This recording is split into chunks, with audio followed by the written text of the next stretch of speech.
Hello, everybody. Welcome to Let's Go Pikachu. My name is Iron. With me on commentary is Wartab. And Hey, hey, hey.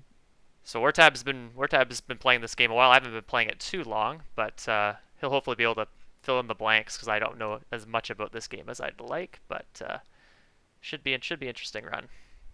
So what I'm going to do is I'm just going to quickly set the date, or the time specifically, to be about 11:33 p.m. This is so that there's certain items in the game that respawn when the date rolls over to the next day. So what I'm going to do is I'm going to try to take advantage of that. I'll pick up the item that I want before the day turns over to the next day, and then before I leave that area, I'll pick it up again. Hopefully, if the timing is right. So I'm just going to quickly set that now, and I've already erased my save data. Whoop. I want this account, yes.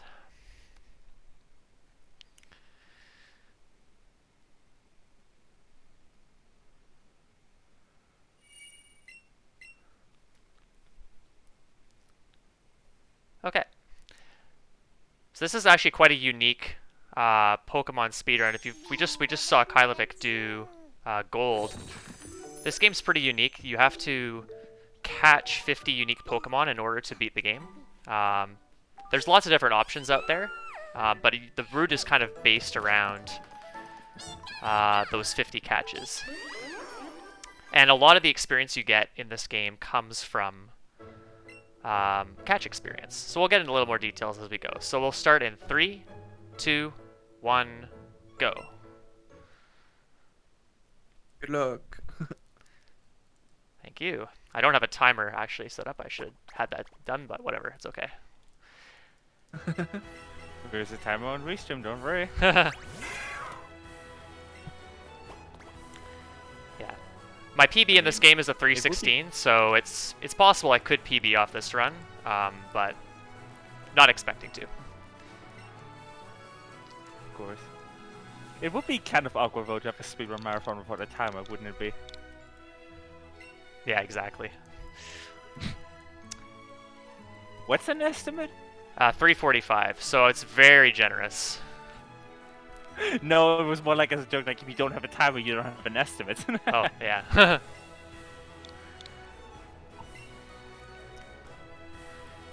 So I should have had some incentives for names. I did not, but it is just faster to choose a single character for the name because it's less to type in. The text speed is pretty fast in this game, so if there were default options, I think it would probably be worth it just to select a default option like red or whatever. So, correct me if I'm wrong. Absolutely. Because the text advances at 8/7 characters per frame. Depends on if you're in battle or not. And usually it's faster to just take the default option. So even the starter does not need to be nicknamed because of that. I'm just going to set some settings up, so text speed on, battle effects off, battle style, and movie skipping on. I probably missed mentioning a few of those things, but that just makes the text go by quicker, removes some of the animations in battle, and movie skipping. There's a few movies that we can skip with pressing the plus or minus buttons on the controller, whichever Joy-Con you're using. I'll point those out when we get there, but we won't be able to watch those movies, unfortunately. We want to go fast. Yeah, there are 5 of those movies. And actually text advances at 8 characters per frame as I said, but if you have text set too fast, that is not enough to make it go to that speed, because there's a hidden feature to increase the text speed even more by a factor of 2, which is if you... Oh, that was close. Yeah, so I'm saving... Yeah, you need to be holding a button to make the text go even faster. Yeah, so I'm gonna be holding the trigger button here as I mash. I did save before this cutscene. When you enter this cutscene, the Pikachu's nature is already set, and I want to get a specific nature on this Pikachu. It's very likely, actually, for Pikachu to have a good nature. The only natures you can't really run are minus attack, and minus special attack.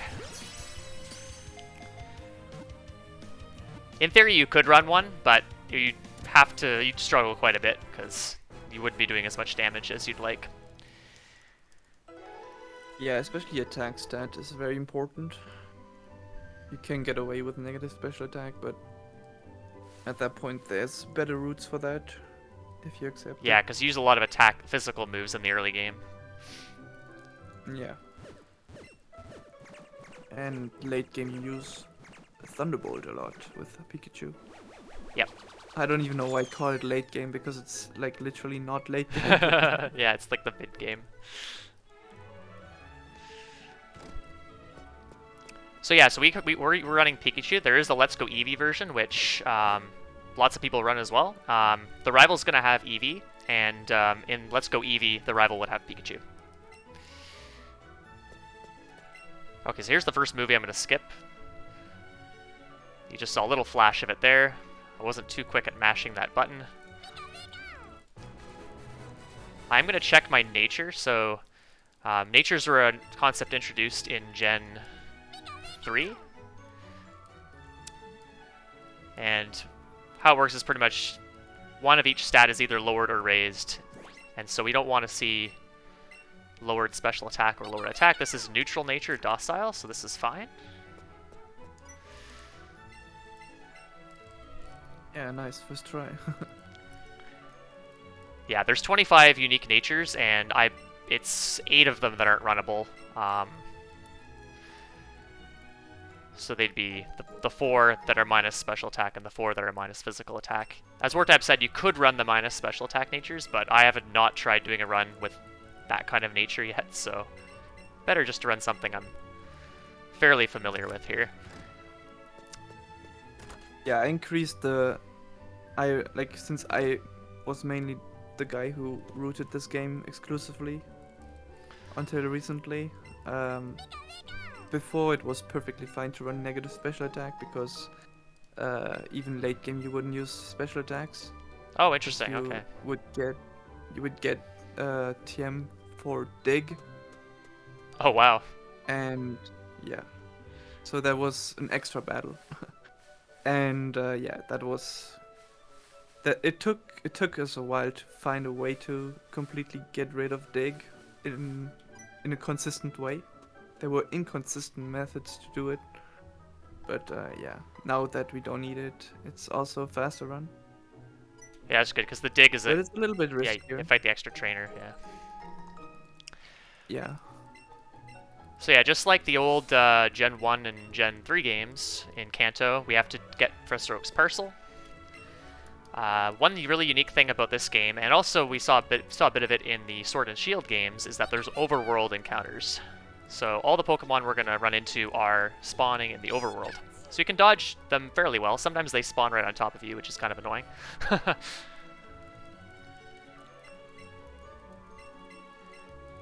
You kind of just take those as they come, I guess. Yeah, and that is a very good feature for this game, given some of the things you have to do to finish it. Because if you had to only get like the classic encounters, it would be way more awful. Yeah. Alright, first trainer battle here against our rival. So our rival has an Eevee. Is it possible to lose this fight? I don't actually know. Yes. I have lost that in that battle before. Yeah, he'd have to crit And you, I it's guess. Actually, yeah, it's actually faster to lose this battle. Oh, neat. I didn't realize that. I have never lost. Also, you or the opponent gets status, like I just paralyzed this Eevee, there is a little bit of lag. So, boo to time loss. Yeah.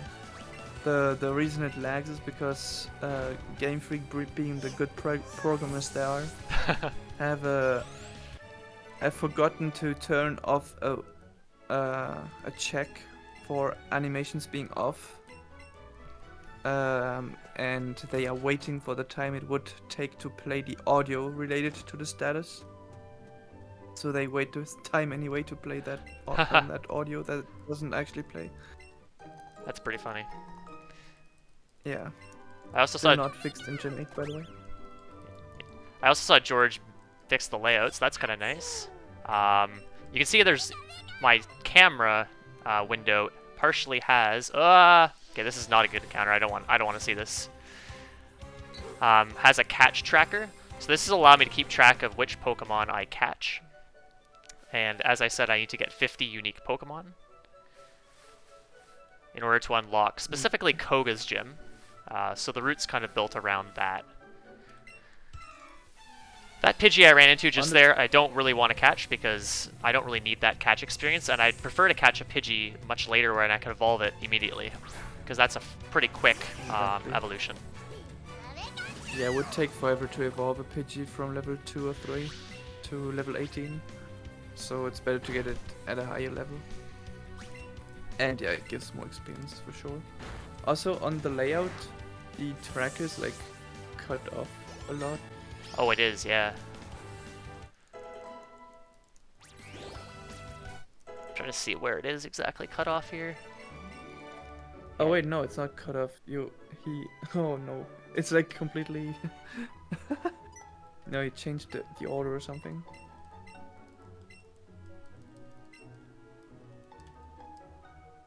Oh, it's like up. It's Yeah, mirrored. Bulbasaur's like on the right. Oh, it's mirrored. Okay. That's what. Yeah, and it's cut off too. Yeah, it is cut off. It's mirrored and cut off. Looks like it's fixed now. Bad. It's all good. Okay, so we're about to go into Viridian Forest, which is where we're going to catch our first couple Pokemon.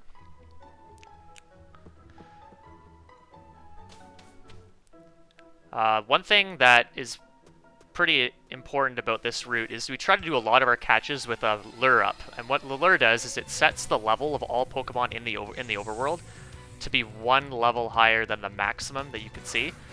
So, for example, in Viridian Forest, Pokemon can go up to level 6, and so the lure makes them all level 7, which means 1, you get a consistent level, so you get consistent amounts of experience, and 2, you can get certain Pokemon evolved really quickly. So the bugs, for example, they'll all be ready to evolve immediately after 1 level.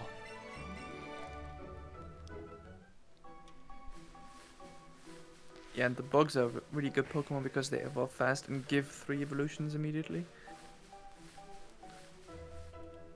So that's why, for now, Iron is gonna be skipping all the Pokemon he sees in the wild. Could go for Bulbasaur if he sees it, because it's quite rare, and you don't expect to see it, even with the lure. Yeah. And you saw right away that in that Caterpie fight, for example, I got 9 experience points from that fight, which is extremely low. And so, as I mentioned, you get a lot of experience from catches, and the amount of experience you get from catches is dictated by a number of factors, which we can get to as we start catching things.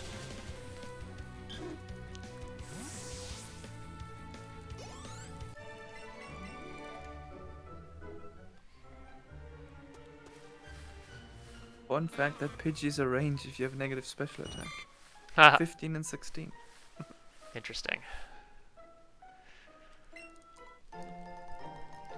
So here's a lure. It's a nice free lure that we found in the forest, so I'm going to use that right away. Yeah, and it's important not to run into something that already spawned before the lure, because Yep. it will not be affected by the level boosting.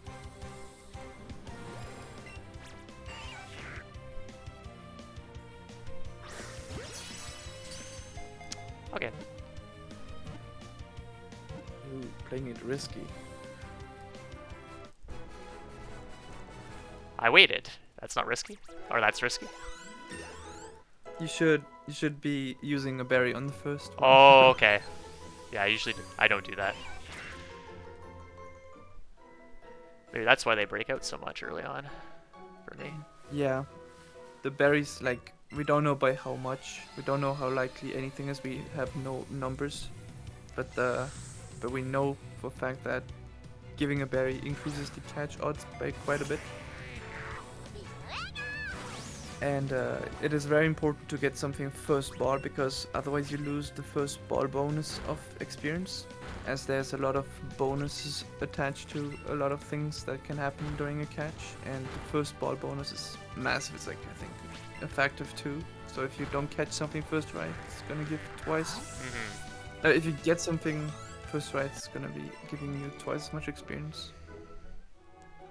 And there's also Oh, it's a Caterpie, like other bonuses. and it's glowing. I've never Excellent. seen the forest. How is the forest so empty for you right now? That's crazy. Never seen so little Pokemon Oh, that was a here. bet.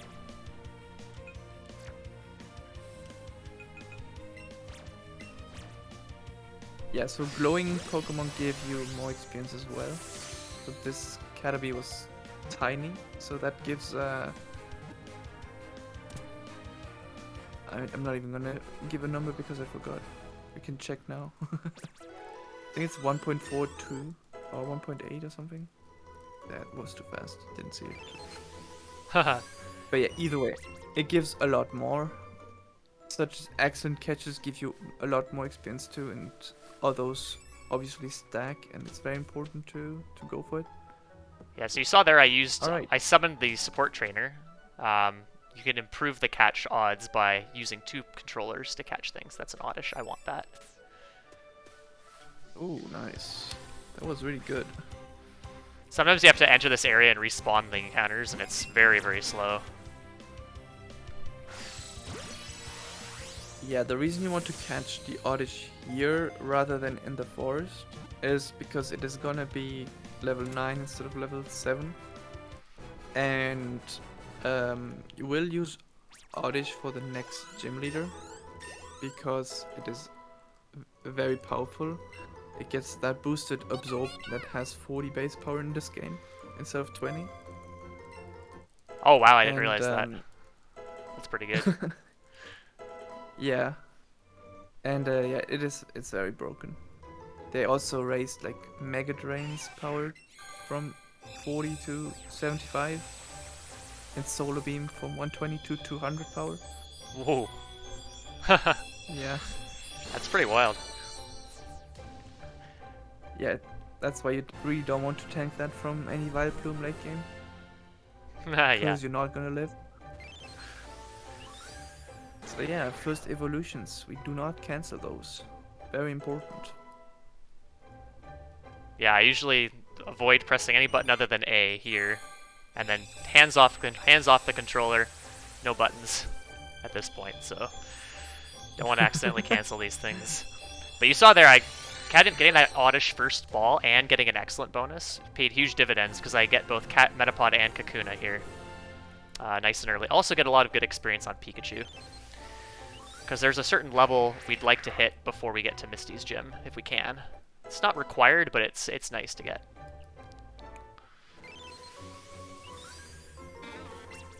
Yeah, because every gym in this game has some sort of requirement to get into it, which was like one of the controversial things that get announced in the game and that people hated. And the first gym requires you to have a water or a grass Pokemon in order to enter. The water And fun fact. yeah, the water requirement is weird because what, you're gonna say that you can't get a water Pokemon at this point? Yeah, exactly.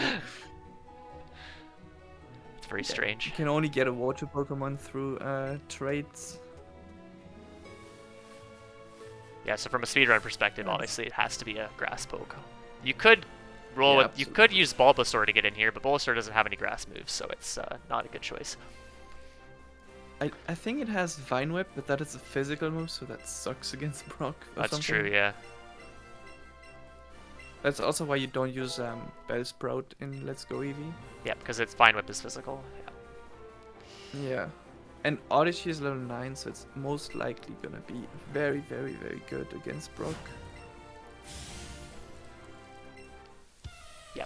I'm gonna set up a growth turn 1 here. I think it is a little bit faster just growth rather than absorb the Onix twice, because the Onix has Headbutt and it can flinch you. And I've seen Headbutt quite a bit recently. And you're still gonna get headbutted if you don't grow.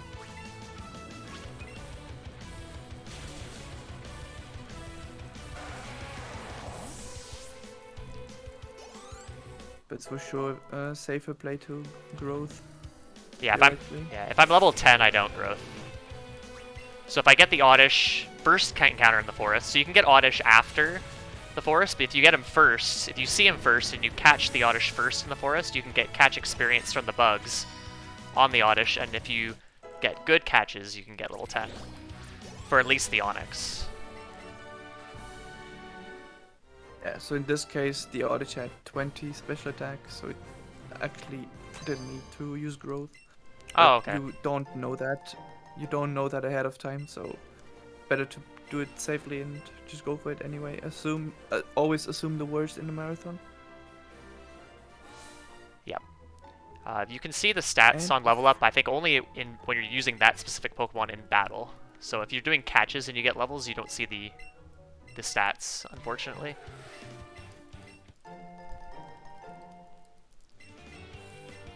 Yeah, that adds certain uncertainty.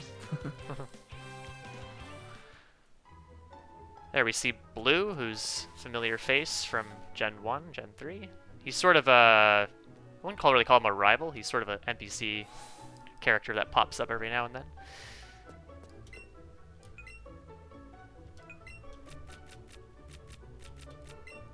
Oh, I don't want to sell that many. That's not good.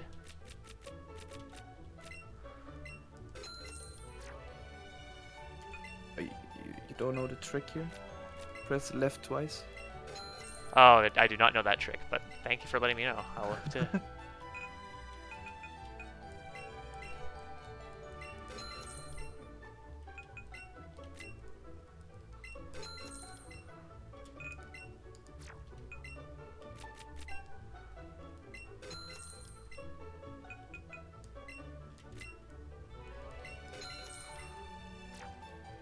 That's why I made the amount of Pokeballs you sell so specific. It's because you can do it in 2 inputs. Okay, I don't see that in your notes, so I'll have to remember that for next time in terms of the inputs.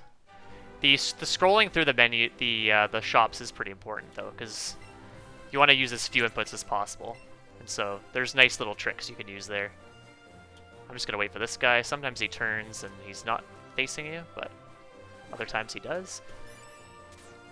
So here's an example of something I'm gonna catch that's not lured. This is just a nice thing, little bonus to have here. And I'm also going to start using Great Balls.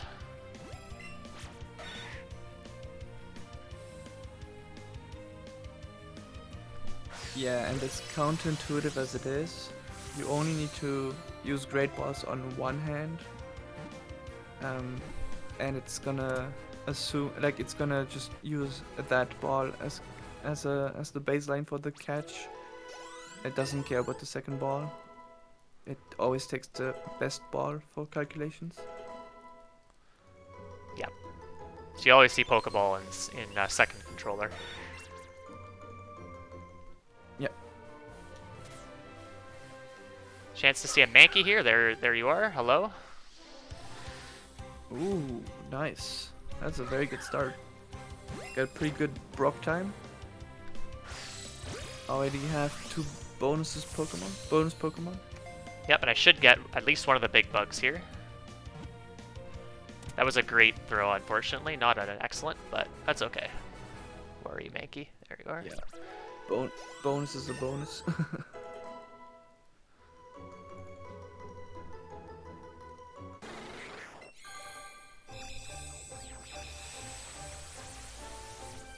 So yeah, so the bonus you get in terms of excellent grade, it depends on how small that little circle gets.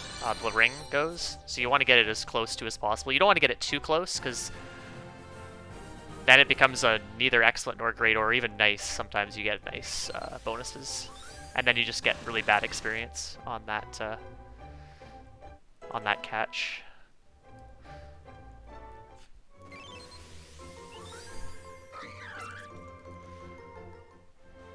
Okay. I think we're done catching here for now. So there's a lure here, which is going to be really useful for Mount Moon. Yeah, and as long as you cannot buy lures, it's important to keep track of your steps and to not waste your steps. Also, don't get jebaited by that kid. I think everyone gets jebaited by that kid and jumps down the ledge and then gets forced into the battle. Yeah, I did that when I was learning the game. I don't think anybody did not do that. Like, everyone does it. Congrats on Magikarp. That is a free Pokemon. Even if it's like not actually free, but it's faster to get than most Pokemon. Yep. I sometimes avoid picking that up if I don't have anything to box right away. Before this first fight in here. Evelyn. Because I'm going to be using Oddish on Evelyn, and so... You can use Pikachu and use Headbutt, so you'd be menuing here anyway. But I'm just going to menu anyway, because I want to remove some of these extra pokes from my party that I don't need. Like Beedrill, I don't really want you, and I don't need Sandshrew or Mankey either. So you don't want to keep Pokemon in your party that you don't need to get experience, because that's slow. And you could learning moves is very slow as well.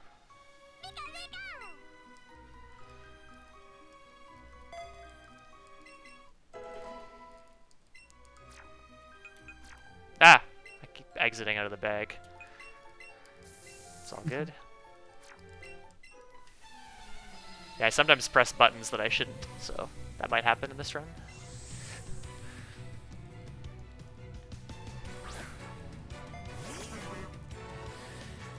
Fun fact, you can be slower than this Bellsprout if you have bad speed or you're low level, and that's happened before.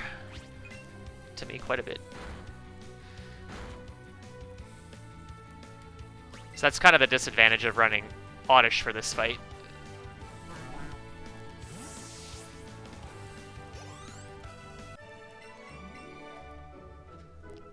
Okay, so Mount Moon, there's a few things we're going to catch. We're going to catch optimally Geodude, Paris, and Clefairy. There are a few others that you can catch that are a little bit trickier and give a lot of experience, but I probably won't bother with those. I don't know what that is, but I'm just not going to bother going for it. Just wait for that girl to get out of the way. So coming down... Unlucky that she turned. Yeah. Here's some familiar characters if you've watched the anime, Jesse James. We'll be fighting them a few times in the run. So down here is where that Moonstone is, which I've got a pretty decent chance of getting a second one down here. So this will respawn, hopefully. I don't want the Zubat, I want the Paris. Oh, that's a lot of glowing Pokemon. Yeah.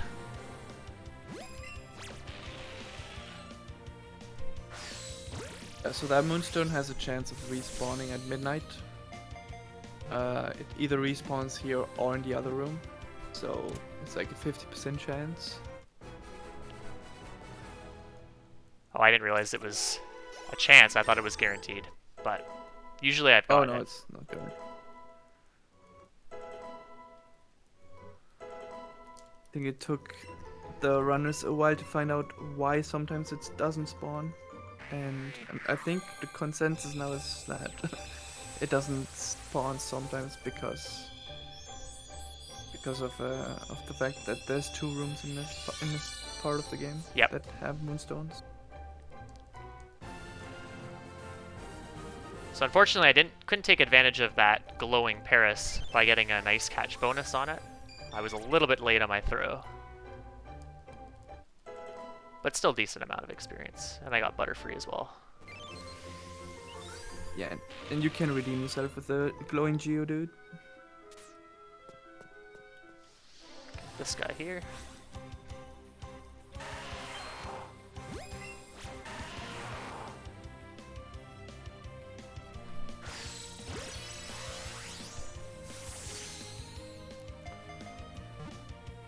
So Clefairy is the last thing that I would catch in here. It's probably the rarest of the 3 that I want, though. Geodude is the most common encounter, so you want... No, like, I mean, Zubat is technically, but you don't catch Zubat, because you want that later. But yeah, Geodude is like the most common encounter that you would catch here, so you want to avoid catching it, as... Once you caught something... There you are. The odds of that specific Pokemon... Ooh, nice, congrats. So yeah, once you caught something, the odds of that Pokemon spawning after that are severely increased. So that's why you don't want to catch Geodude if you can avoid it until you have everything else you need.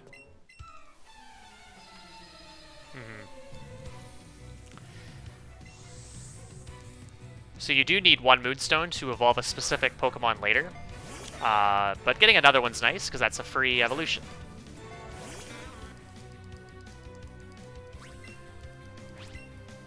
Would you not get a single Pokemon other than that one? Then yeah, then it's not good. That can happen.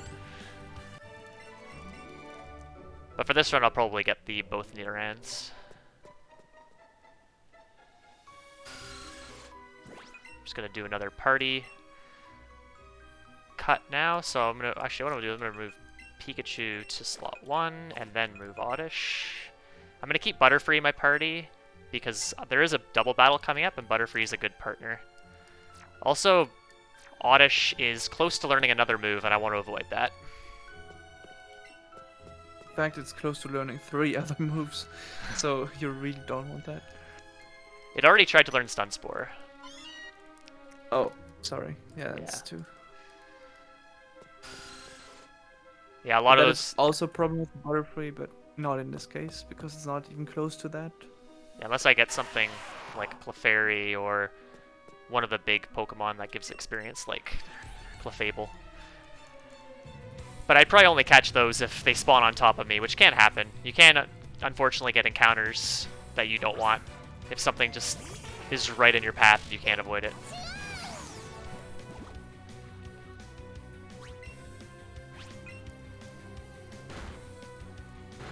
Also, something interesting about this game is that your starter will always have 31 IVs across the board, which makes the run so much more consistent. Yep. Even if there's a feature that they implemented just for this game, which is called Awakening Values. You just run through that. I think it was in the process of spawning. Oh, this thing's jumping, so we get to see some side catch action now. Oh, I just missed that. Lucky.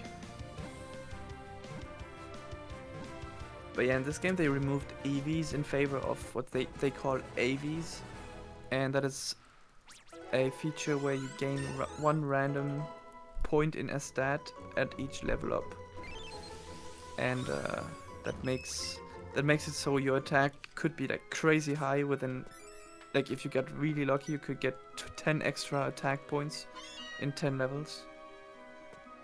And that makes the run a bit more random in that regard, but in Let's Go Pikachu it does not really matter so much because you cannot, like, unless you get crazy high numbers, the strategies will not change much. Yeah, so that Clefairy not getting an excellent catch on that might mean the difference between doing Misty early or late. I'm thinking. Because I don't think I'm going to hit 15. I've already caught the bonus pokes on Route 3. But I guess I could catch something. Sorry, go ahead. Yeah, you could get like Psyduck or Rattata. Or Spearow. Yeah, Rattata. Yeah, Spearow. I literally don't remember anything. Yeah, so you want to ideally catch pokes that are going to evolve soon, within 1 to 4 levels. So this next area, if I see something like a Rattata or a Psyduck or a Spearow, I normally wouldn't catch it because it's far away from evolving, and it's nice to get a nice free extra poke out of that. But in this case, I might try to catch one because I want to hit level 15. It's not really required, but it's a nice little bonus to have. Also, this Magnemite almost always uses Supersonic, and it did not here, so that's nice. Thank you very much, my good friend.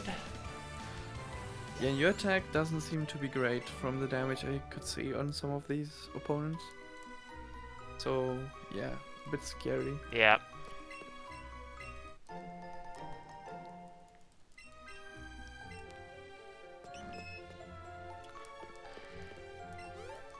think there's been like 2 or 3 runs in a row that I missed a Haunter range in Pokemon Tower with Zippy Zap because my attack was so bad. And that's something that's not even in the, that's something that's not even in the notes, which is kind of funny. I may have been that shouldn't happen really. I may have been underleveled as well, so that might have something to do with it. All right, so first double battle. This is a forced double battle. There's some fights where we're actually gonna gang up on the opponent by pulling in another Pokemon into the battle for a 2-on-1. That's a nice critical. Ooh, that is very good, because then you cannot get poisoned here.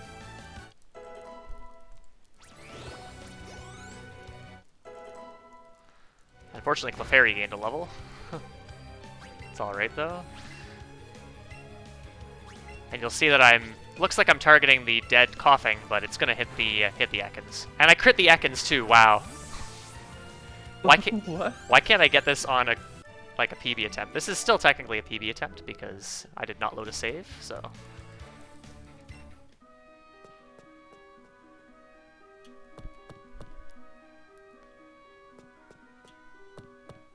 Not even a chancey. Sad. Chansey is an interesting poke. It gives a lot of experience, which is both a blessing and a curse. Pick up this PP up as a little bonus, just to be safe. For some extra money. That's a Spearow. I will catch you, I guess.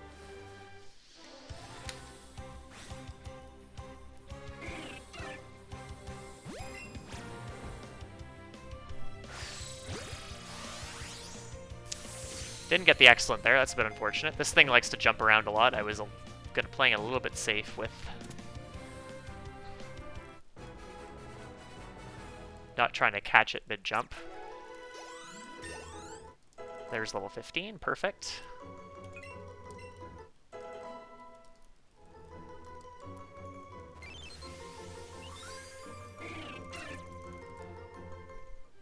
So we were talking earlier about the extra Moonstone, and it's only good to get the extra Moonstone if you have something else to evolve with. Well, we actually do have a Clefairy now, so that means we can evolve the Clefairy into Clefable if need be.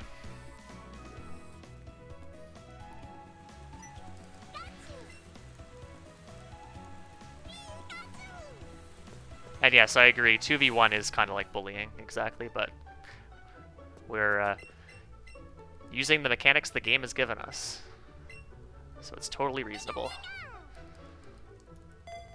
Now teaching Zippy Zap, which is Pikachu's main broken move that is gonna be used in this run. Because it has a +2 priority. So it goes even before quick attack and anything like that. And it always criticals. And it always lands a critical hit at 50 base power. With stab that makes it like, what was it? 150. 112 power.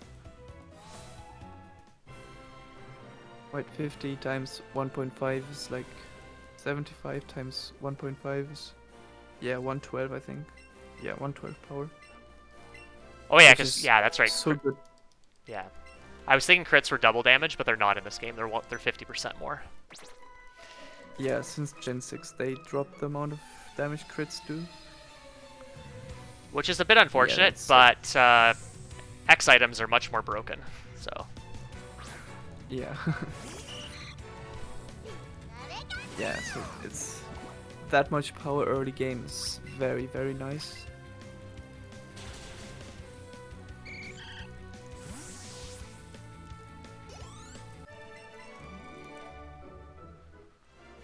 So I don't know, are you saving for Misty here? Because I think you should, given yeah, okay. the low attack he had.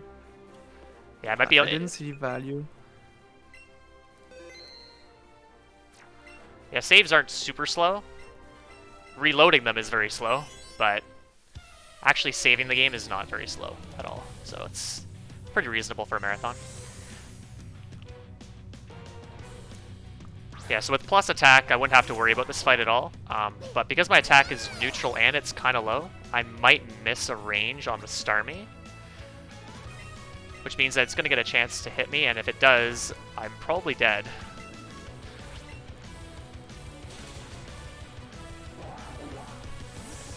probably should have healed as well before Yeah. the fight. Yeah, I was just thinking that. Yeah, that Starmie has Scald, which is like an 80 base power move in the second gym, which is kind of crazy. Ah, got the range anyway. Congrats. Let's see what my attack was.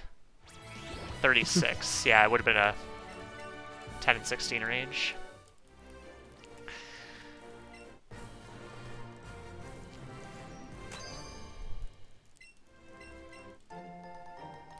So if we weren't level 15, if we didn't see a Spearow in Route 4, we would not do this gym now. We would go fight the rival on the bridge. And I'm just going to heal real quick before rival, just to be safe. In case I get poisoned, and then... Because my attack isn't very good, and there's a poke that's a 2-shot range. Potentially.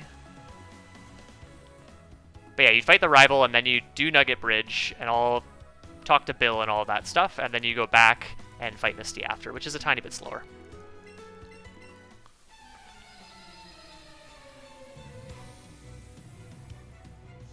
So yeah, I think what's this once... Also, for those, yeah, go ahead. sorry. No, go ahead, Wartab. Yeah, for those who know Gen 1 speedruns, there's a rare candy behind that house. We do not get that here. It is actually the slowest candy you can go out of your way for, because you have to go through 4 loading screens. Yeah. Which is, like, I think like 30 seconds. Yeah, I timed it. It's pretty slow.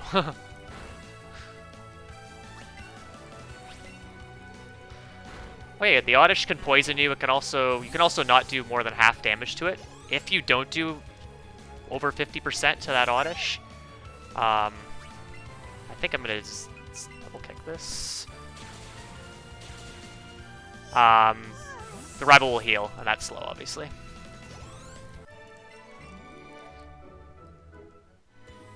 But yeah, this next section has got a lot of very not so interesting fights. So if you have any donations, George, feel free to read some out. We currently do not have any additional donations, but I can talk to you about our awesome charity cause that we are raising money for. Sure thing. Great, thank you so much. So, we're here raising money for Aktion Deutschland Hilft, or Germany's Relief Coalition, which is a coalition of 23 German aid agencies, and they provide humanitarian aid, and their members include well-known agencies like the ADR, Johanniter, and Malteser, and they work together to give emergency aid and providing food, shelter, and medical aid whenever there are catastrophes and emergencies, like for example the devastating floods that have swept over Germany. And while they always have multiple ongoing projects, all donations that you all are making through our Soldafy campaign directly go to benefit the 2021 European flooding victims. So if that's something you'd like to help, then go over to 2021floodrelief.live/donate. While you're there, why don't you also have these incentives and maybe decide some bit wars while you're there? Yeah, so our commentator here, Wartab, I think has a little bit of first-hand experience with the recent floods. So I don't know if you want to talk about that to pass some time here. Yeah, I did. I indeed had quite a few issues here. Buying an apartment, and the day I bought it, the floods happened. Very nice. But at least nothing happened to me personally. That's good, yeah. And no real damage, so that's fine. But I know not everyone got this lucky. And for me it was in Belgium, not in Germany. Germany was like even worse.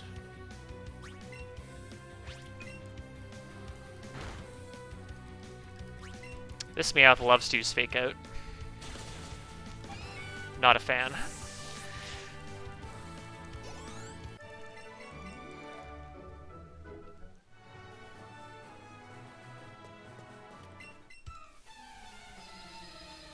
And I believe your attack is too bad to go for the Zippy Zap range, right? Yes, I think you're right. I don't think I'm going to level up, and even if I did level up to 17, I don't think it's even good enough there to even bother. Yeah, I don't think so either. It was not good.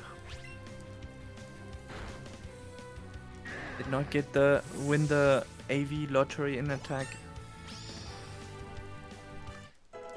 It's not been kind to me recently. Yeah, not even good enough. So 40 is not good. That's okay though. I got the 2 crits on Jesse and James, so I'll take that, I guess.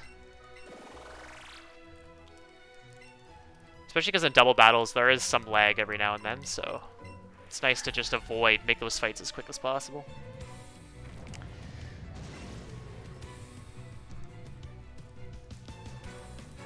Yeah, so this guy has a coughing that if you have good enough attack, you can go for Zippy Zap and try to one-hit. But obviously my attack isn't good enough for that, so I'm not going to be doing that. I'm going to be doing Headbutt to try to go for the flinch. Even if I don't flinch, this coughing really can't do too much to me, given the HP I'm at.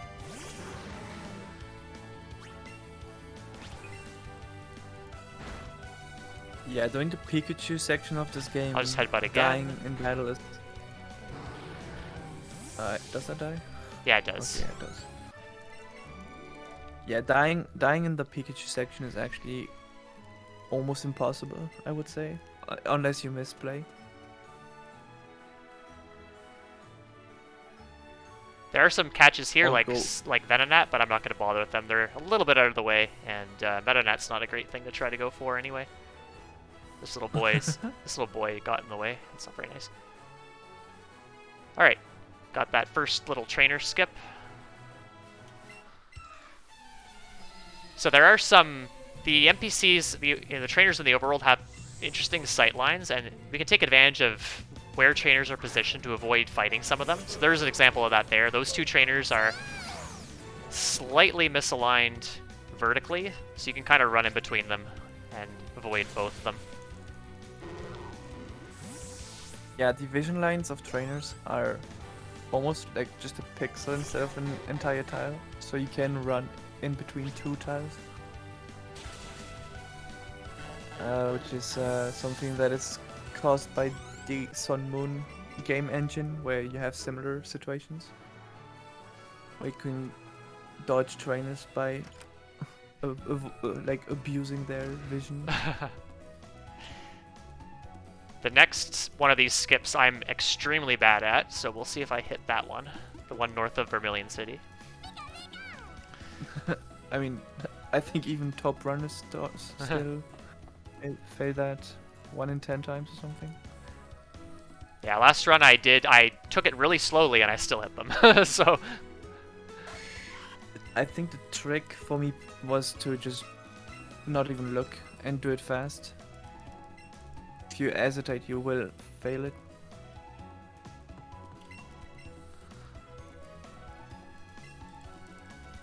I've had some success by just taking it nice and slowly and then lining up with a certain spot on the ground. I just skipped another movie. The movies are kind of cool. I've watched them, most of them. They're pretty cool little movies, but they take quite a bit of time. Yeah, apart from the last one, they are all pretty nice to watch. I'd The say, last one is completely pointless. yeah, my favorite one is probably the Ssn. That's a pretty cool one. Because in the old games, you'd see the boat leave, and it's not terribly exciting, but it looks kind of cool because the boat's huge. Oh, Pikachu gets all emotional. we'll talk about that when we get there. So now that we've beaten Misty and we've gotten the SS ticket, we can go through this dig house, where we get to see Pikachu become a detective. Trying to figure out what happened. Not so obvious.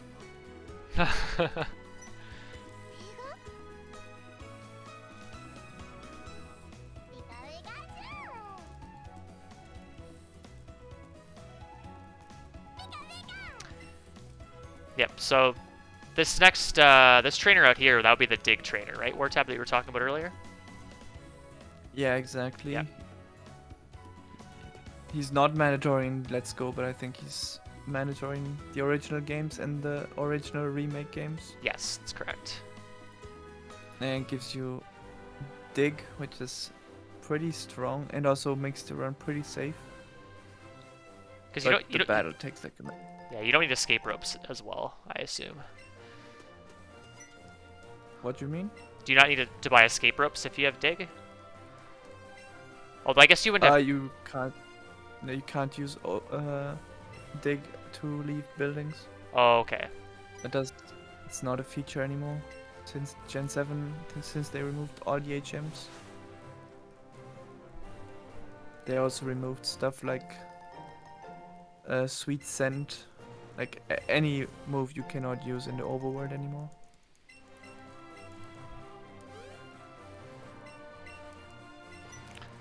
And yeah, in any case, you wouldn't have Pikachu in your party for the Cinnabar Mansion anyway, so. Oh yeah, no. The first place you'd use a I rope, wouldn't. you still have Pikachu though in the party. So yes, as I kind of Yes. as I kind of alluded to, eventually Pikachu will not be in our party anymore. He's really good for the early and mid game, but not so good for the late game. There is a route I think that does use Pikachu for the whole run, but it's obviously slow or slower. Yeah, it's garbage. No, it's garbage. Don't do it. I wasn't planning to. That nugget we just picked up is another option we could use if we set our timer or time to pick that up as a respawning item, but it's much better to grab the Moonstone.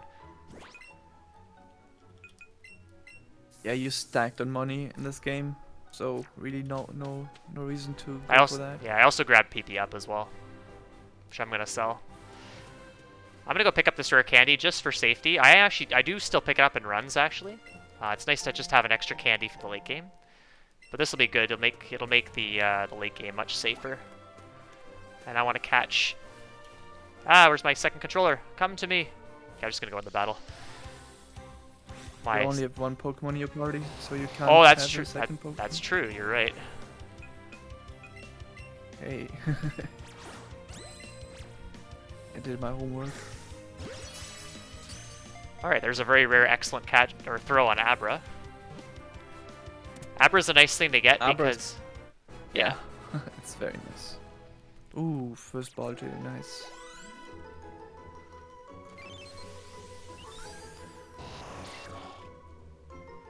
The problem with Abra is I can't just use it straight away, so I'm gonna actually go catch this for one thing. It needs to get some experience before the next fight, so I'll probably have to catch at least one. I don't know why I'm using it. I don't know why I'm using a raspberry, by the way. I just instinctively did that. I legit don't even think that It even catch helps, can yeah. fail. This little monster likes to jump around. Pidgey's, I think, one of the only Pokemon that does not have an attack animation, only an avoid animation. Yeah, I'm gonna probably go for the Psyduck as well, because the Abra's not gonna get nearly enough experience. Also, it's nice for Pikachu to get some extra experience, because its attack is not very good. So, there's that as well. Yeah, and also here, he used the lore to increase the levels of stuff. So they evolve all in one level, except for Psyduck. I don't even know why I said all. You're literally on a Pokemon that does not evolve. I'm doing this to get experience So, yeah, for the Abra. I wouldn't normally do this catch here. Yeah, because you can get Psyduck later and actually evolve it, but he has so many extra Pokemon already that it's not really necessary. And you're not even guaranteed to get a Psyduck later. Nice, got enough experience. Yep.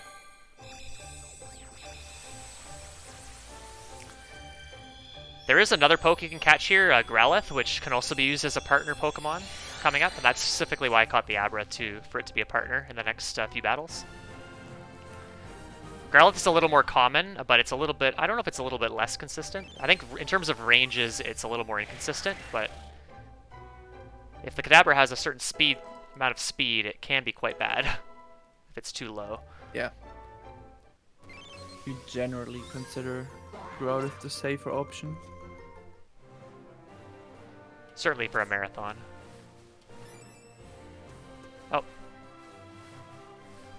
I mean, it's unlikely to go wrong, so I would still go for it. Ooh, you even have H-box. Are you gonna go for it?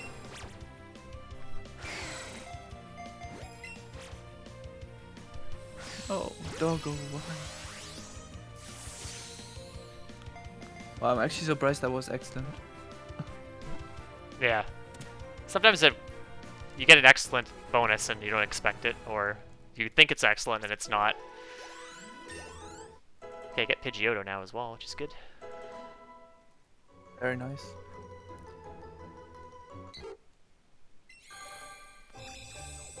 So this is one of the reasons why we catch Pidgey here, is because it evolves in one level. You can catch a Pidgey really late and evolve it twice to get, or level it twice to get 2 evolutions, but here is good, especially because I had to level up the Abra. And I'm probably gonna get some extra experience on Kadabra as well, which means it might have improved the speed sufficiently. Okay, so coming up is the trainer skip. So I'm going to line up with... There's Jigglypuff. Jigglypuff's another one I could catch here. I'm going to try to line up with these little... There's some little spots on the ground here. I'm just going to be a bit of a weenie with this. Ah! Okay, we did it. Oh.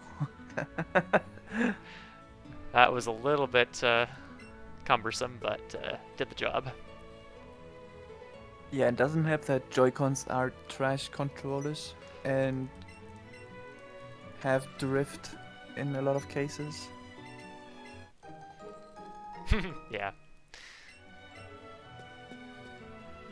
I'd say of the trainer skips that are consistent, there's one that's very inconsistent that was just found. We'll talk about that when we get to it. That one I find the hardest. Some people find the third one the hardest. The one in Victory Road. The first one in Victory Road, that is.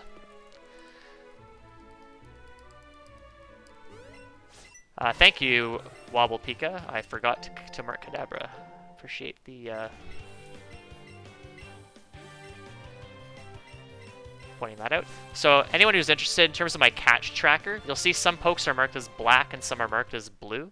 The black ones means obviously I've caught it. The blue ones means I plan to catch it. Or rather, I definitely will be catching them. When I catch a Pokemon that's just about to evolve, I will mark the evolution as planned, because I do plan to get it via evolution. Yeah, you will see a lot of players also have a third color to indicate the catch route they intend to do, and so they can always visualize that they actually have a way to get to 50 Pokemon easily. So that's a lot of keeping track of everything. Okay, so here's an example of me ganging up on my rival. I'm going to do a 2-on-1. So set up an X attack on Pikachu with my second player, and then hit the Pidgeotto. I think would the Pidgeotto die without Zippy's without the X attack? I'm not sure, but No. But certain cases does it's not die. Yeah, in certain cases it's more for later pokes that you'd be setting up for. Oh, and I one hit the Eevee too. Okay, that's good.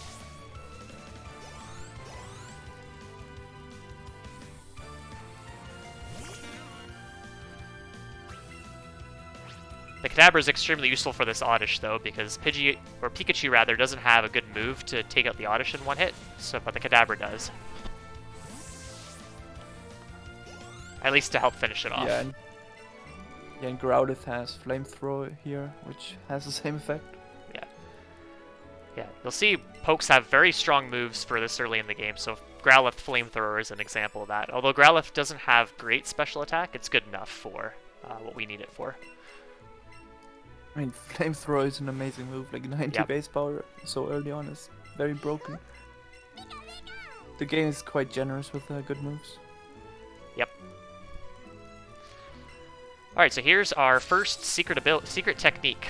So there's no HMs in this game. Instead, our starter Pokemon learn these replacement secret technique moves, which don't really use up move slots. They're kind of just overworld only move, or abilities, if you will, for lack of a better word. Yeah, so this one is Choppy Chop.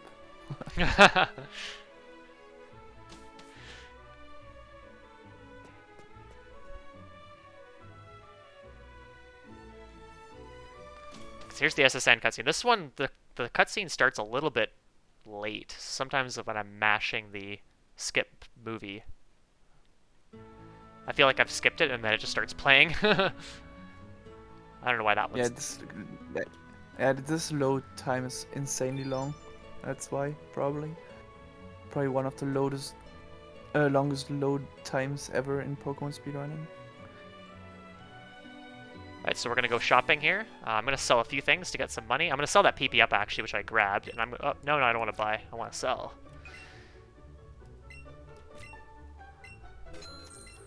And then I'll sell. Actually, I'll sell the fossil as well, because why not? I could save the fossil and keep it as a backup. I'm just gonna sell one of the revives. I'll keep a second one as a safety option, and then I'm gonna buy 2 escape ropes. Now I can finally buy lures, so I'm set for lures for most of the run now, pretty much as far as I need them. Buy a bunch of X items.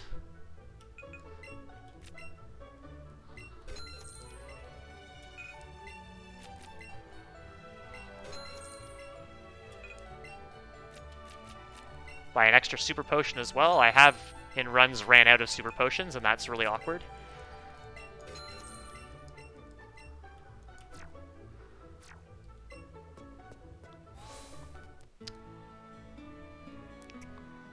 Yeah, there was a run that I did.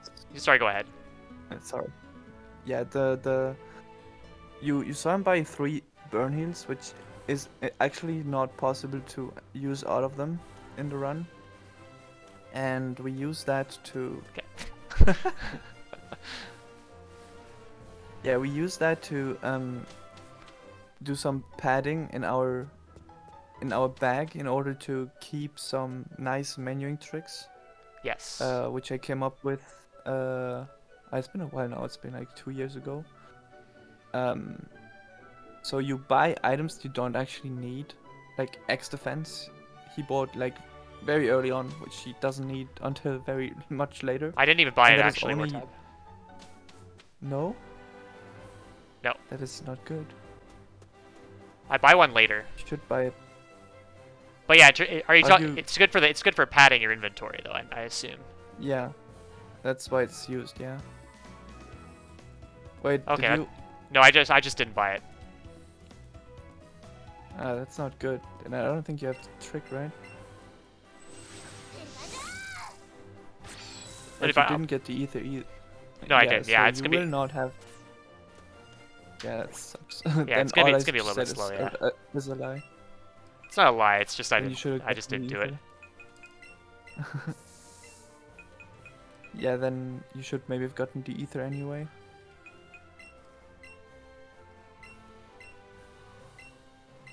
That's good to know. I'll consider that for next time.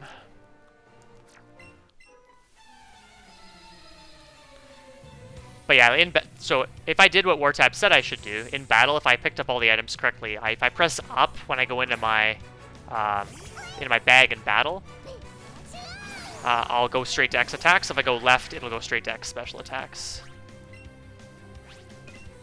Which is actually much more time saved than it actually looks.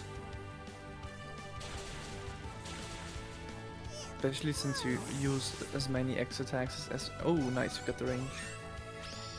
Yeah, I missed that range quite a bit. Yeah, that was far from guaranteed with this Pikachu. 42 speed? I forgot what speed you need later. Oh, thanks for pointing that out. I can check that real quick.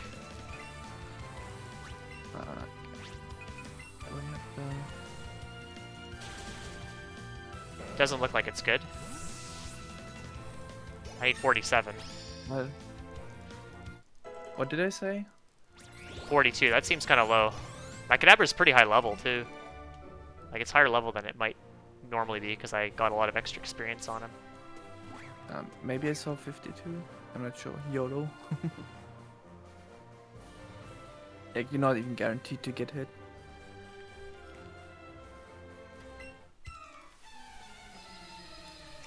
Yeah, Yeah, so if you have Growlithe, the Gloom in that fight, and the Sandshrew in this fight could be ranges, but Kadabra doesn't have a problem. The problem for Kadabra is the Raticate, which is coming up next. If you're slower than it, Kadabra or Raticate can use Crunch and knock out Kadabra.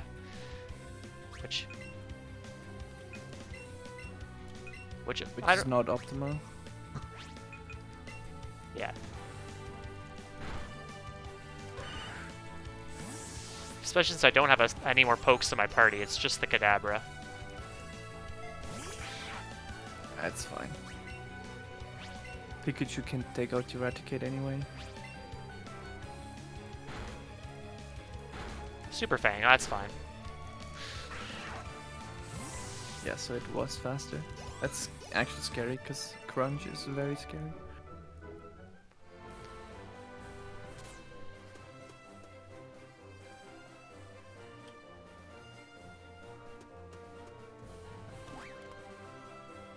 Alright, and now the next big catching session. Mm-hmm. Where we can encounter Nidoran male, Nidoran female, Krabby. There's both the Hero, Nidos, but I think perfect. Nice, that is very good. What else? Spearow, Rattata. Am I missing something? Yeah, Rattata, Spear, and both Nidorans, Krabby, and then the big Nidos, the big Rat, and even Chansey. If we really want to go for that. Hell no, we don't. Alright, Pikachu's gonna get its good move now, or one of its good moves, which is Thunderbolt.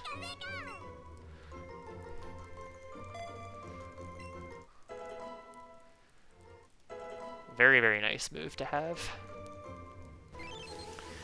So kind of the trick for being fast in this game is kind of being optimal with when you're catching things. You don't want to spend too long waiting for something if you can get something later. So generally what I like to do is I try to get what I can get right away and then not hang around too much here.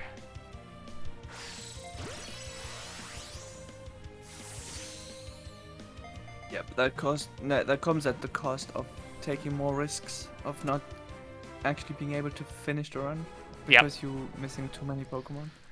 So it's like all a balance. So yeah, I can get Krabby and Rattata here. I already caught a Spearow, so I don't want to catch that. I'm just gonna wait a few seconds here. There, that's good. I'll get that, and then I'll leave. Krabby can be a bit annoying to catch. I don't want to really go for that. He likes to move around.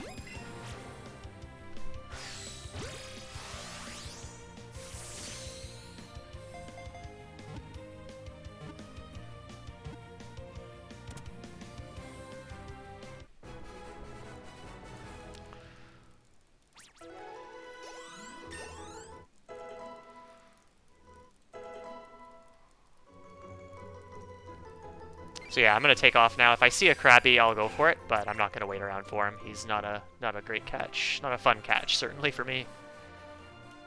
I'm gonna renew the lure.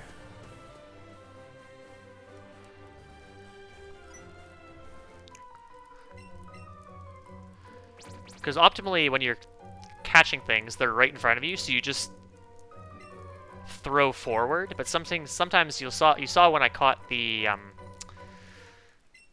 I don't remember what it was. There was something that I caught that was moving around a lot on the side. I think it was the Clefairy. And catching on the side can be quite tricky, especially if you're a relative beginner to the game.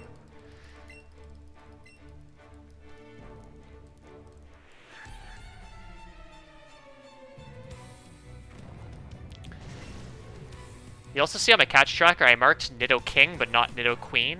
Actually, what I'll do is I'll mark Nidoqueen as well, because I have a second Moonstone, so I'll just evolve that too. But given the choice of Nido...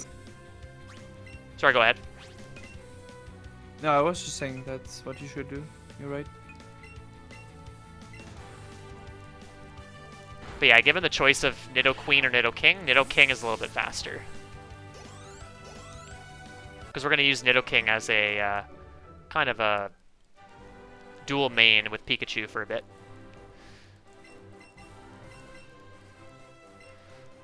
Yeah, and should you not have enough Pokemon at this point, you can use this cutscene and battle to deload every Pokemon that is north of here and go back to see what spawns.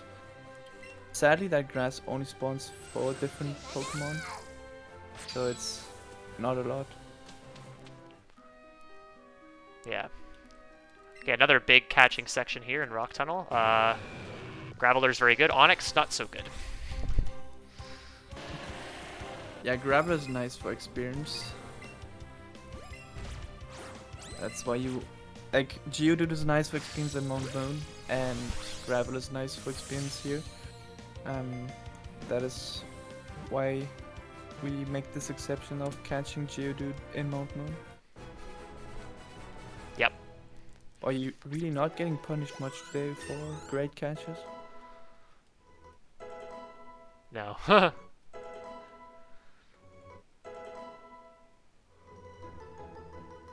Alright, got a couple evolutions here. So I think after they evolve, I'm going to take the time to evolve both of them, and then I will be removing 3 things that are in my party that I don't need. Yeah, that sounds like the right play. There are quite a few more things I want to catch here, and a lot of them can evolve, so... But I may not necessarily need to evolve them. So for example, there's Cubone and Machop. They both evolve in 4 levels, which is a little bit slow, but it's a nice kind of safety to have.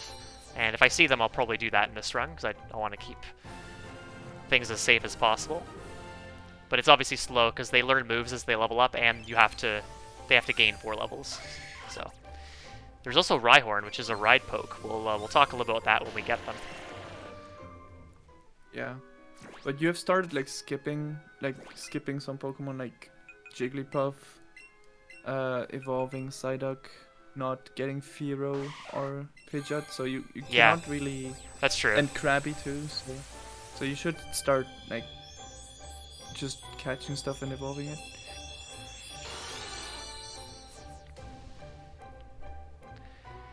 Sometimes I evolve.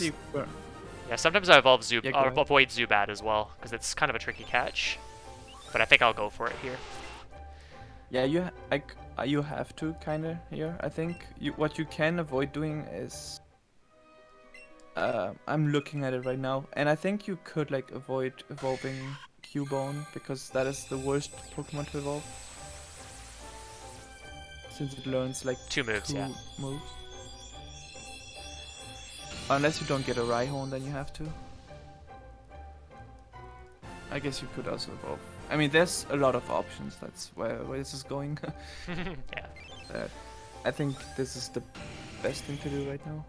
Hope for a Rhyhorn and then skip evolving Cubone if you get it.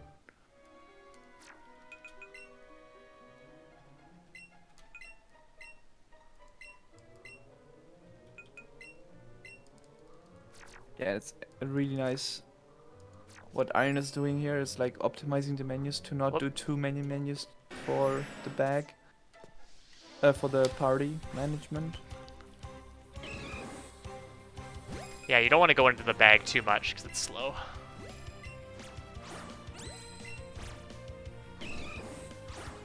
I tried to avoid throwing that there, and it was. I twitched the controller a little bit, and that was enough to throw the ball. It's a bit unfortunate there.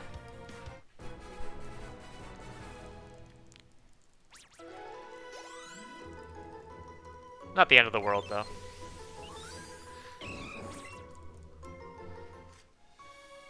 Okay, so for these fights, I will first 2 fights. Oh, there's Rhyhorn. Hello. I'm going to not use 2 controllers because it's just faster for Pika to solo them. So certain fights we'll use 2. Generally, if Pikachu can't one-hit something on its own, it's good. It's better to use 2 controllers, and/or the Pokemon is dangerous.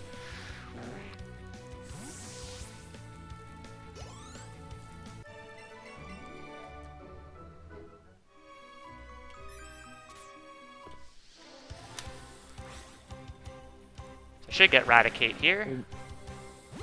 Yeah, getting Rhyhorn this early is very nice too.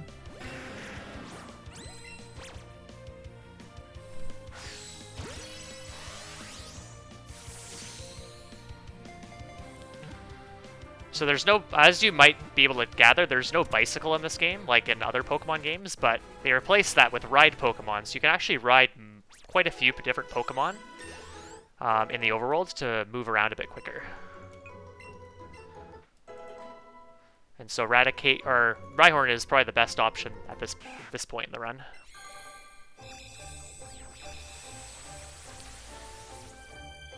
If I was not to get a Rhyhorn here, I would probably pick up a Firestone and then evolve my Growlithe into Arcanine and use that as a ride for a bit as well. That's another option. It's still an option if you miss out on any of the like dual catches. Because if you follow like a traditional catch route right now, you have 51 Pokemon. So see, I'm moving quite a bit quicker now. Okay, that's an encounter I don't want. Yeah, nothing you could have done about that.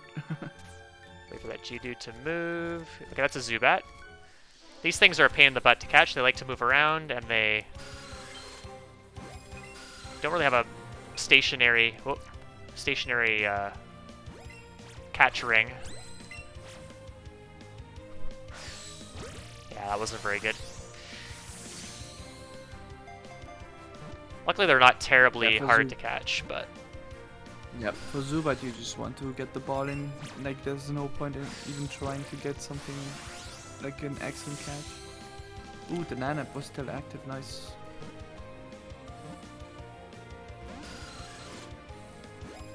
Okay, the Nanap is gone now, so I'll just use another one.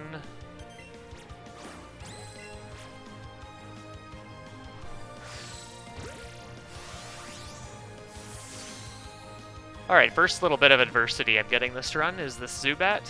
Not a surprise. That's okay.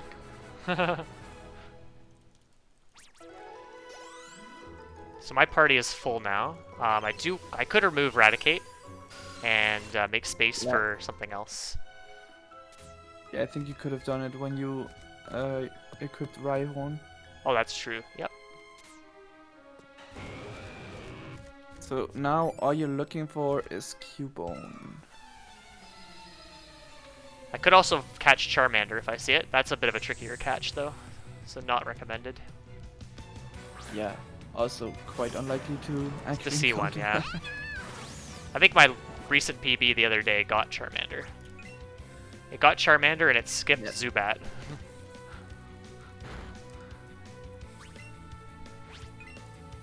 Ooh, bite turn one. What? That's very interesting. Usually it uses Fake Out, and that's probably the main reason why we don't 2-controller this fight, because of Fake Out. Yeah, correct. Also, this Kangaskhan has Comet Punch, which actually would be dealing more damage than Bite, but the way damage calculations work, it only considers the first hit when it actually selects the move. You thought Zubat was bad, Golbat is also bad. Yeah, Golbat, don't try. And good thing it doesn't go for Comet Punch, because if it did, Fake Out plus Comet Punch almost always kills you. Okay, I'm gonna be a little bit safe here. There's Cubone. Nice. This Zubat is hanging around near the cube. Get away! Get away! What are you doing? Stop! He's like following the Geodude around. Nice, you can already drop the lure after this. Is actually quite crazy. Yep. That should have been excellent. That looked pretty close. That's okay though. Got the Cubone. Nice.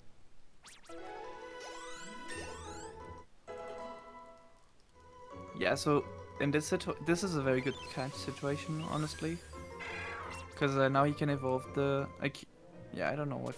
I think safety wants that you just evolve it in case you don't get Tentacool, Grimer, or Ghastly. Yeah, Tentacool is not a great catch to go for later as well. That thing and Yeah, I don't have a good it's- relationship, so.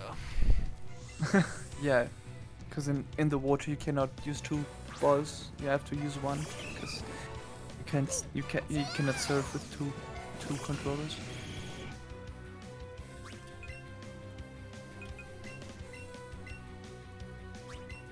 Wait, what am I doing?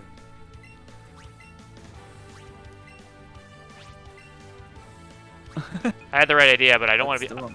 I don't want to be using Nidoking for this fight.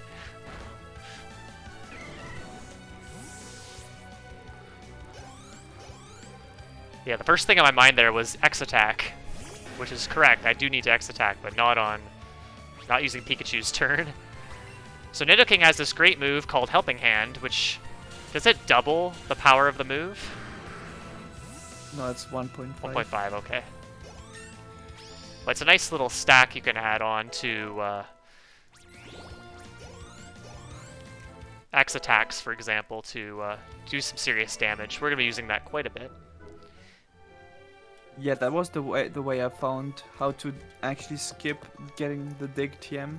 That's felt pretty 5-head the day I thought about that. Well, this Onix has got a huge hitbox, but luckily I was able to avoid him. Wait, is that a Charmander? I don't have audio, so I don't know what spawned above Onyx. Yeah, Or was it- I'm not quite sure. So this fight you can do solo, but I think my attack is not very good, so we are not going to do that. It's more because you have to heal here. Yeah, and that too. And don't want to do an extra menu. And it's safer because you cannot get burned if you do it with two controllers. Yep. And I always get burned if I go solo here, so...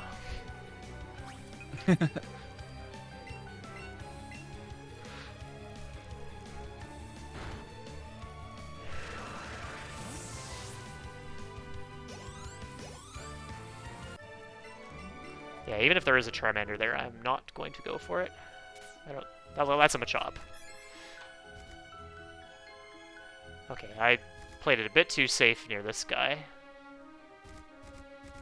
That's okay though.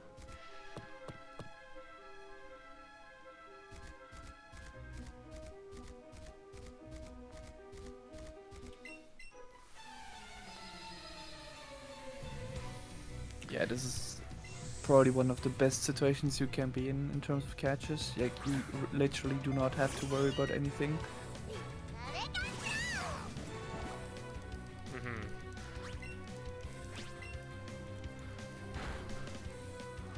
My level seems kind of low though on Pikachu.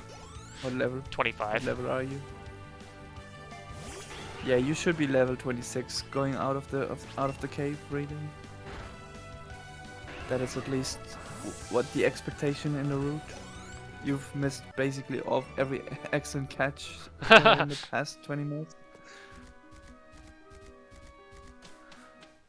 Catch Yeah, the catch difference Golbat between- Kappa. Yeah, no. Yeah, the difference between great and excellent catch is actually quite big. Because a great catch only gives a 1.4 multiplier, while an excellent catch gives a 2 multiplier. Yeah. So, yeah, missing like even just one can actually be bad, and if you miss almost every single one, you will be up to like 2 levels lower or something.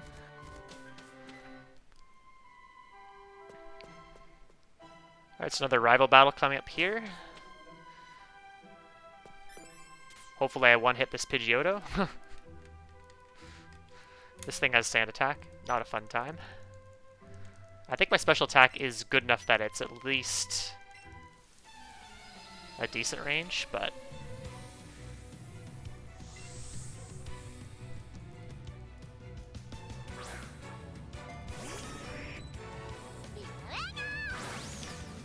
Yeah, one thing I can do to make up some of the experiences, if I see a Jigglypuff on the next couple routes, I can go for that.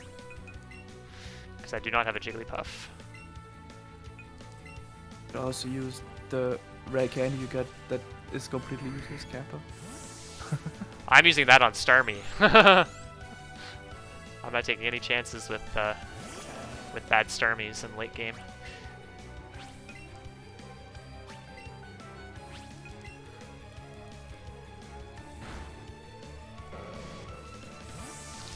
Yeah, this is kind of cool. You set up an X attack on Nidoking, and then you stack, further improve your odds to one-hit these guys by using Tail Whip.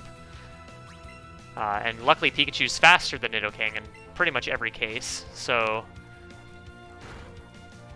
you're guaranteed to knock all these guys out pretty quickly. Yeah, and I can tell you that this battle is garbage with just one controller. Because the Gloom has like Razor Leaf, so it keeps critting, and it has Sleep Powder. It's just awful.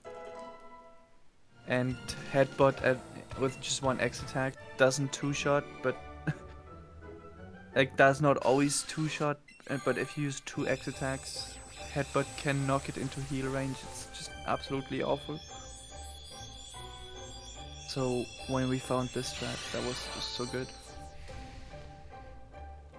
Like you abuse, like Pikachu has some coverage, like it lacks some coverage against grass and ground and rock types, and Nidoking just complements that so well. Mm-hmm. So you abuse Pikachu's speed and use Nidoking for utility with Helping Hand. Like, it's really good.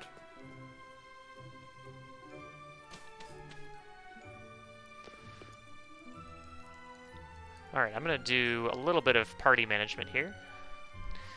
I want to be using Nidoking as my lead for a bit, so I'm going to swap Nidoking to the top, and then I'm just going to remove a couple pokes. I think I still have Raticate in my party. Do I? No, I don't. But I have the Golbat. But I do need to make space for a Pokemon that is weak to poison, which I could actually catch one if I catch the Jigglypuff. And then this, and then I'll go to this, and then I'll... That's very slow. Yeah, I just did that completely suboptimally. It's okay though.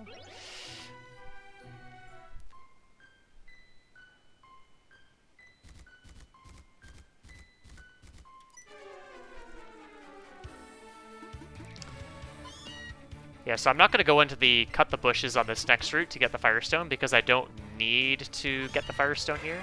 If I didn't have Rhyhorn, for example, I would because I get the Firestone and evolve the Growlithe. So I'm just going to run around that area. But on the route after I get out of the underground pathway, which is coming up in the next section, there's a chance I could see a Jigglypuff in the grass.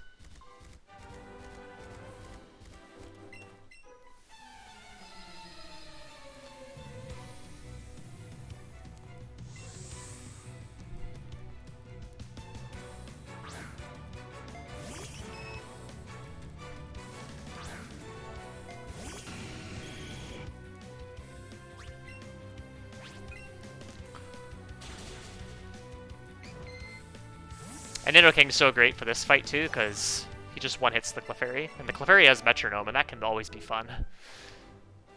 So... Yeah, especially since your Pikachu's under leveled, so it can actually get hit by an Oko move.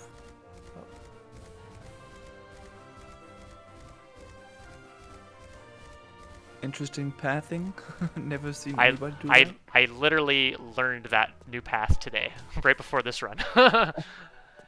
Because usually I take my... Yeah, you don't need to do that. Because yeah, I don't... Like, dismounting Rhyhorn is slow, so you should go to the left of those 2 trainers. Is that even trainers, the 2 girls there? Oh. Actually... that's interesting. Yeah. Yeah, I think...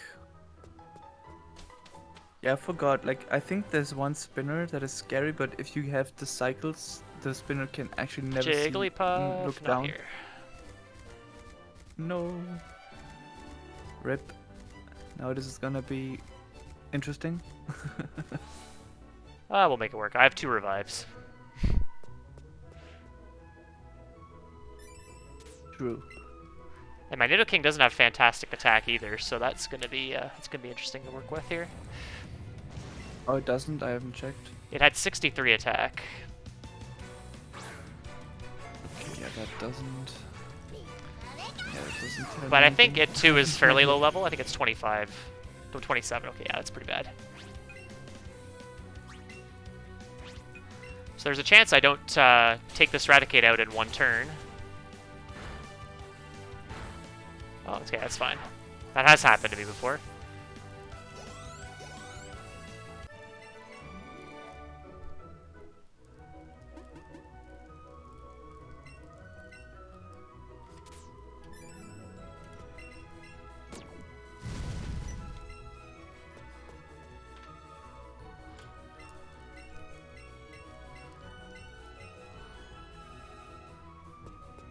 Yeah, there's some pretty interesting fights in the Rocket Hideout.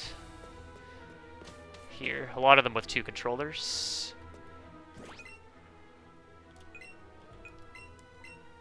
I'm just gonna use a potion because I don't really need to be full HP.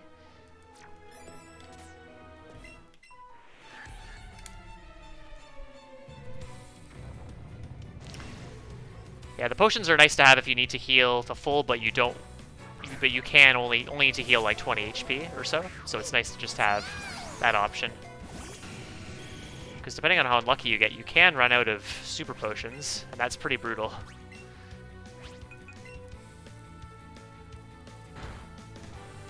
Good dodge there. This and you. Zap. That's a pretty good fight. The Hypno usually attacks, does damage, or does put me to sleep, and then that's obviously slow. But not taking any damage there is really good.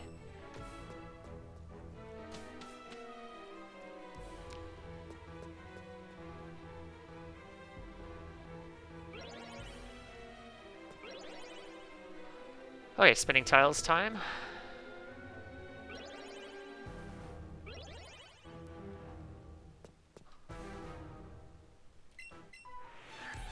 Okay, I think this fight I might have to use... Yeah, I'm going to have to use an X attack because my attack is kind of low.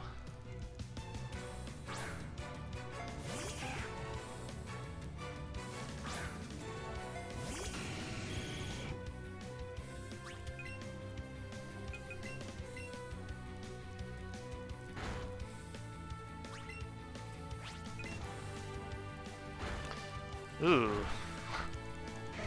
That's pretty low HP. I'm going to be healing anyway, but... Yeah, I should be alright. This Voltorb can't really do too much to you anyway, so... Yeah. Yeah, I forgot, it's a one hit with the X attack, so it's fine.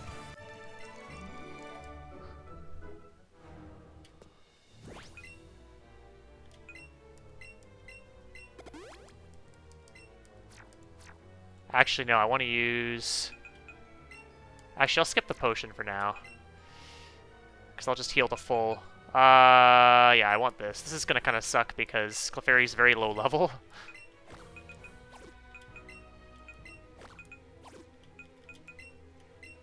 No! I removed Pikachu. You got this, you got this. Oh, now it's gonna be stupid movement. I have to do this again. Like, There we go. yeah. You can actually press the shoulder buttons to avoid the menu to move Pokemon. Yeah, I know about that, and I always forget. It's the L button. Yeah. Yeah. There's a lot of like small tricks like that. Yeah. I don't remember how long it took me to find some of them when it literally says on the bottom Yeah. what buttons you can press to do stuff. Minimize is not good at all. Please hit, friend. Good. Congrats on outskilling Grimer. Yeah, that Grimer can either poison you, it can disable your move, or it can minimize. And recently I've been getting a lot of disable, but not that time. I am going to heal again as well. I could have healed before the fight, but then I would have had to heal again, so if you use Sludge. But it is pretty favorable to use something that's not Sludge anyway, it seems. At least in my case, I usually get a status move. Or, yeah.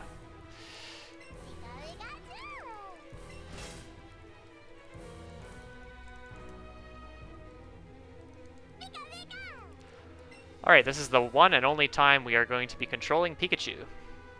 So Pikachu's going to go grab the lift key that the rocket threw up onto the ledge. It's kind of a shame there's not more instances of this.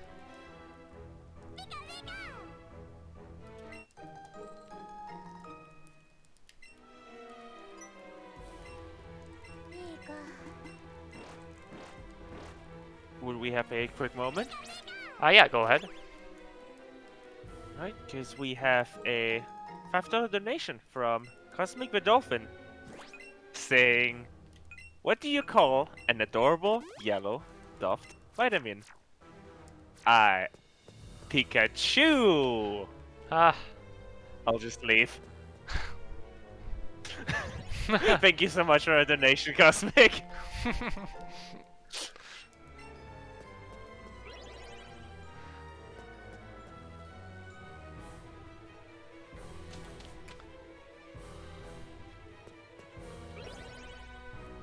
Yeah, so picked up a rare candy there. That's a really nice little rare candy to have for later. Also, I said dollar, didn't I? It's euros. Sorry about that.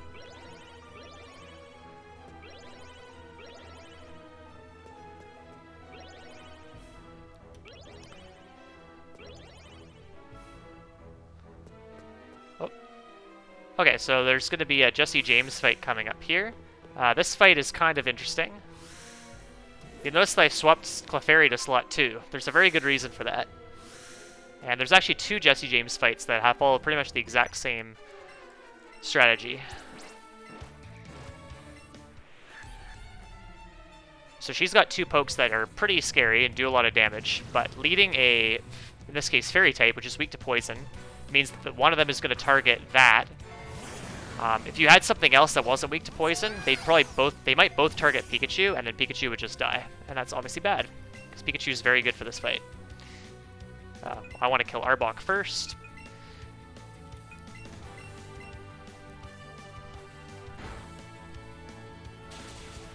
Paralyzed the Arbok, but it did not. He was not fully paralyzed. That's unfortunate. But kind of good in a sense, because Clefairy is pretty low level, and if Clefairy got experience there, it would gain some levels, which is not very fast.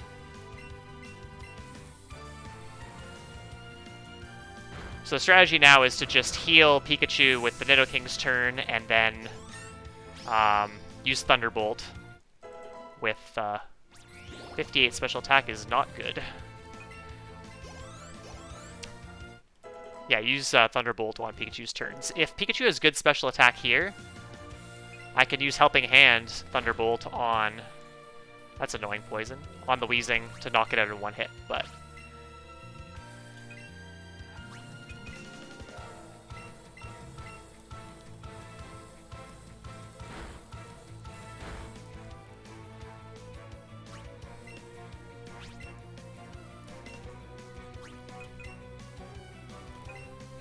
Yeah, this is why you buy so many super potions.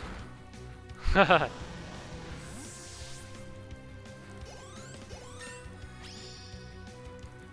so unfortunately getting poisoned there means I have to heal outside of battle before the next fight against Archer.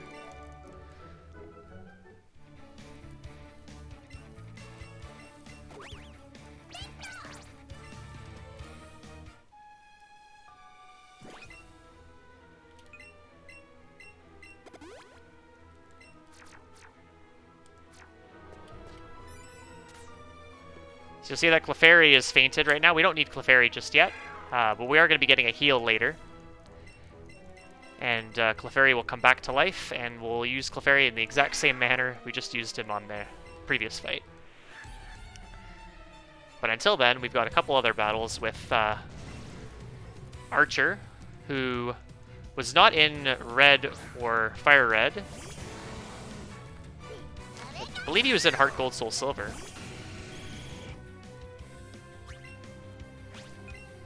But he's here, And we have to fight him a couple times. The next time we fight Archer, it's going to be a very annoying battle. Flamethrower, okay. And then, what am I doing? Heal. I'm used to taking damage from, on Pikachu there. So that threw me for a bit of a loop. This Golbat is quite notable in that if you have minus speed, it outspeeds you. It's the only situation where minus speed is a detriment for Pikachu. I suppose if you're really low level for certain fights, maybe you'd be outsped by other things, but that's definitely one case where you're always outsped if you're minus speed.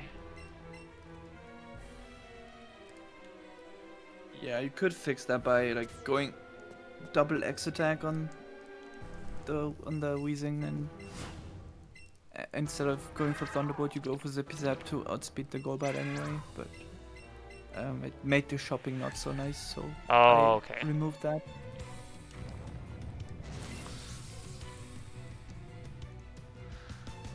Alright, this fight's kind of fun. We're just gonna pump Pikachu full of X attacks. And, because Giovanni's pokes are pretty high level. So Pikachu's turn will X attack Pikachu. Nidoking's turn will X attack Pikachu. And the Persian likes to fake out anyway, so attacking it wouldn't make any sense there. Whoop. And then... So when the game came out, we had a rule. Like, the rule was that we were only allowed to use one controller, and using two controllers was a separate category. And this was probably one of the worst battles of Pikachu. I can imagine.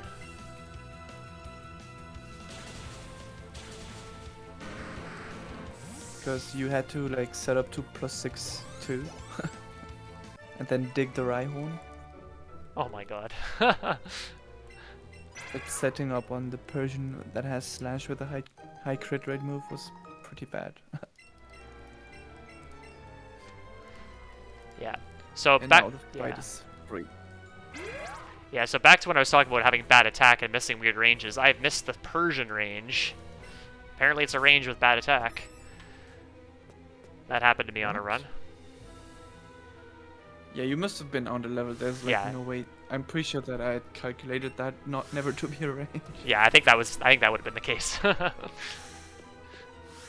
Yeah, I think the assumption here is to be at least level 28. Yeah, you don't want to be too high level because then Pikachu learns another move. He learns Thunder. Yeah, level 30, I think. Yeah. I think you never not. It's very unlikely to not having to decline teaching it. You Once- can also be happy that I never considered Thunder strats. So once I learned Thunder in the battle with Jesse James, and I considered using it on the Weezing to one-hit it, which I think it would have. With helping, Only with helping hand, yeah. Yeah. And only if you hit Thunder. That too. Alright, so we just learned another secret technique, Sky Dash, or Fly, as I just made up right there. We never call it that.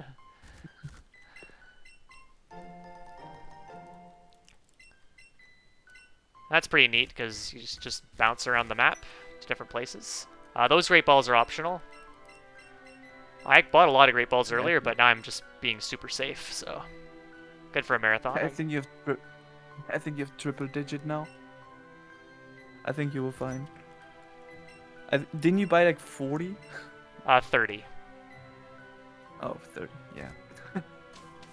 But I think you're good. yeah, I didn't have too many breakouts too, so that's good. Okay, now here's a smaller catching session, where you only need Ghastly at this point. Yes, because I have Cubone and I have Zubat. Although I have very rarely seen either of those latter two in here. Most of the time I just use Ghastly. And even so, Ghastly doesn't spawn that often. Yeah, you can definitely sometimes not see Ghastly, but in this case it would be very nice. Otherwise the catch situation becomes tight again.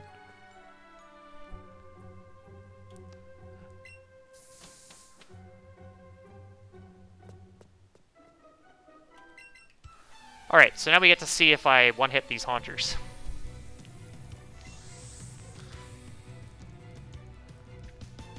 Yeah, Ghastly is a very tricky catch. It likes to move around.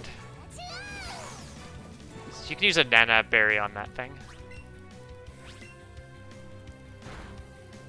Okay, good, we got the Haunter. At least the first one. There's one more. Okay. I don't think it's around at level 28. Yeah, I might have been 20. I might have been 27 when I missed that range. Oh, there's a Ghastly, but it's in a very bad spot. Yeah, I wouldn't go for that.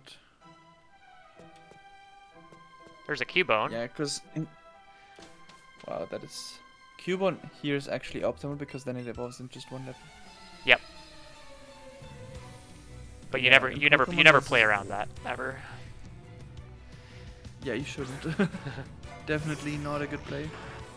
But yeah, in Pokemon, the damage formula gives an advantage to Pokemon that whose level finishes in 0, 3, 5, or 8. And because at these levels you get an attack boost in the damage formula. Yep. And that's why at level 28 I don't think it's a range. Yeah, so I must have been 27 there. Yeah, I think so. Or maybe you just had really garbage attack. Yeah, no AVs. Okay, so there's another movie coming up here where we reveal that the ghost here is the Mother Marowak.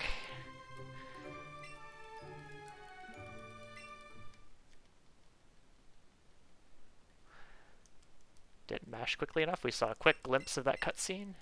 So here, hopefully, we'll get an 11th hour Ghastly.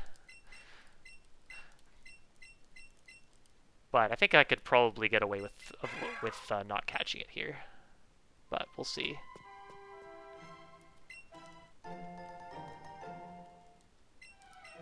It's quite bad though.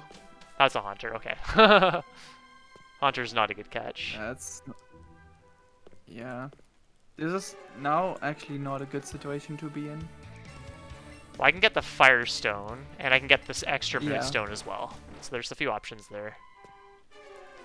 Yeah, you should go for Firestone at this point. Because Moonstone is not gonna help you. I have a Clefairy. Yeah, but it's not gonna bring you to 50 catches. It's only gonna bring you to 49. Oh, okay, yeah. Okay, so here we have a carbon copy of the last Jesse James fight.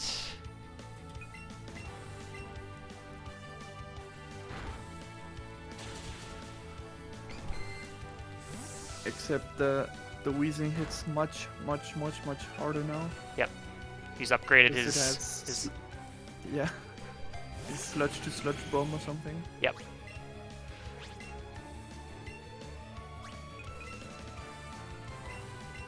So having minus special defense here is kind of scary because if he crits, it could be. I'm not sure if you could die. It might be possible. Oh yeah, I think I mean, even you could have died here to a crit. Poison plus crit kills you here. Oh yeah.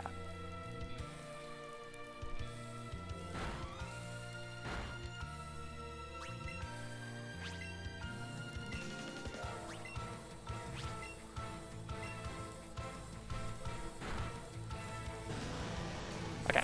Very nice. Made it through the Pika section. Pikachu section. Yep. Pikachu is now, we no longer need Pikachu. We do need him for secret techniques, but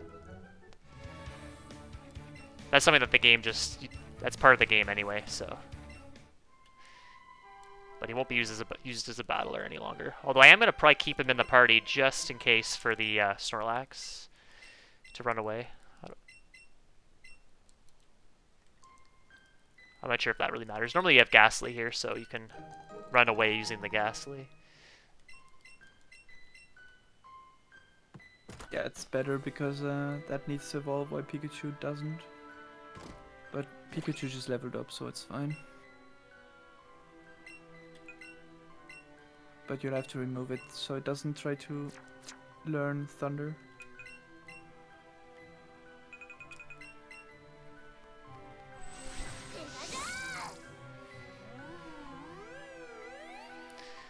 Okay, now we have a very interesting NPC we're going to talk to here. Yep, don't forget this. Nature Changer. And yeah, and this is another reason you set your time to the time that I set it at the beginning, because this NPC will make it so every Pokemon we encounter from now on, or get gifted, will be modest nature. And this perk gets cancelled after midnight, and making sure that you cross over midnight earlier makes it so you will 100% always get modest Pokemon. Because as you could have guessed, the Pokemon you're gonna use from now on is gonna profit from being a modest nature. But what will it be? Yes, it's a secret. Big secret. Not shown on the tracker.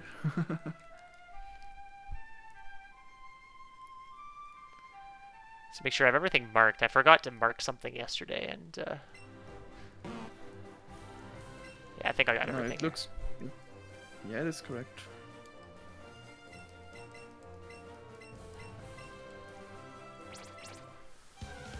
Yeah, so this next section is probably one of the bigger catching sections of the run.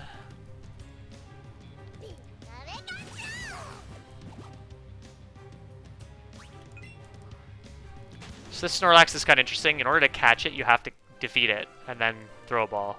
It's one of the few cases that you have to do that.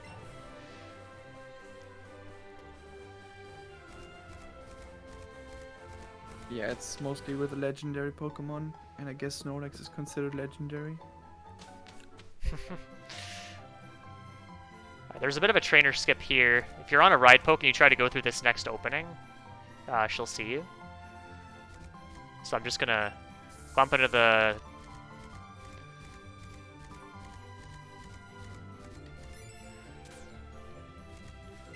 fence with Rhyhorn so that I temporarily dismount and then I can get past her. I could also just not get on. I already have you.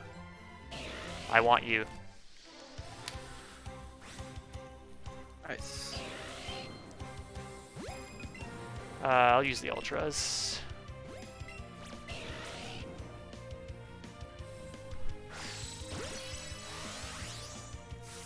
And I probably should have ditched Pikachu, so I'll probably do that now. Yeah, you should do it now while you do the rest with the Ponyta. Because I'm gonna candy the Ponyta anyway. Oh, Pikachu's gonna learn Thunder anyway. Okay. Oh yeah, it was glowing, right? Yeah. Yeah, that's just very unlucky. But was still faster than just doing a menu to remove Pikachu. Exactly. Okay, so I'm gonna do a quick swap here. I'm going to candy the Ponyta. Rapidash is a really great ride poke. He moves really fast. I should also mark both of those.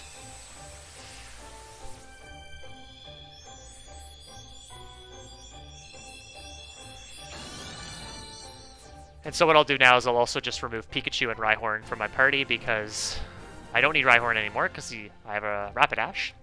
And obviously Pikachu was just for the Snorlax to escape from that, so don't need him anymore either. So don't mash A here because you could accidentally candy Rapidash again. Not good.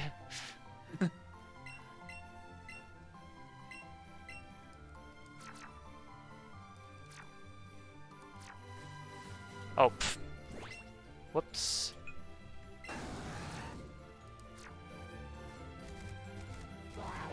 No!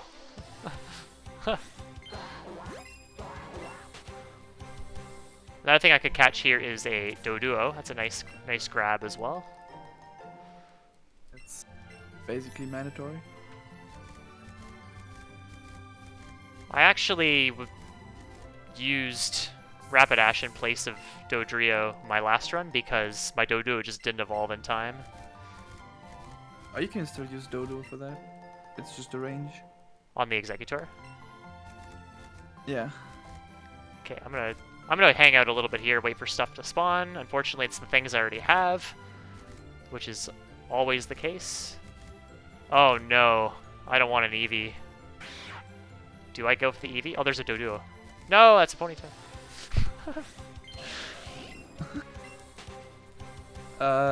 No, I don't. Eevee is not gonna help you here.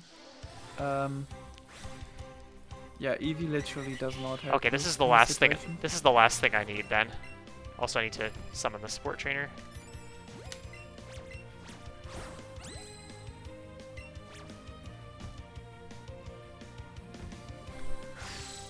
Ah!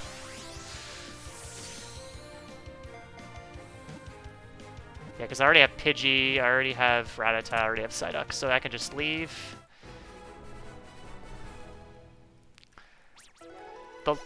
The low catch experience there isn't terrible because I don't really need to get too much experience on, well, the Cubone especially is the only thing that I need experience on right now.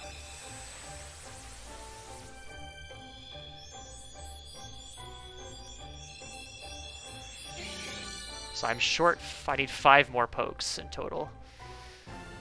So yeah, catch Yeah, so Tentacool, from catch here- Grimer, and then get the Firestone. Exactly, that is exactly what I was thinking here.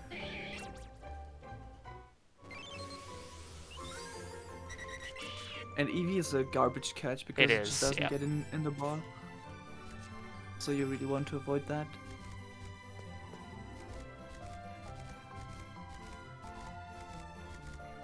Also, Pikachu's just a superior Pokemon. Don't at me.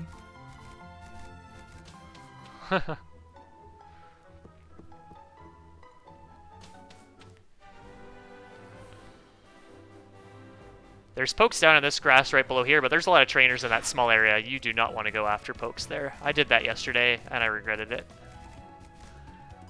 I don't even know what's there. Is there even anything you There's couldn't Doduo. get If you, before? yeah, pretty much the same stuff that's on Cycling Road. Oh, yeah.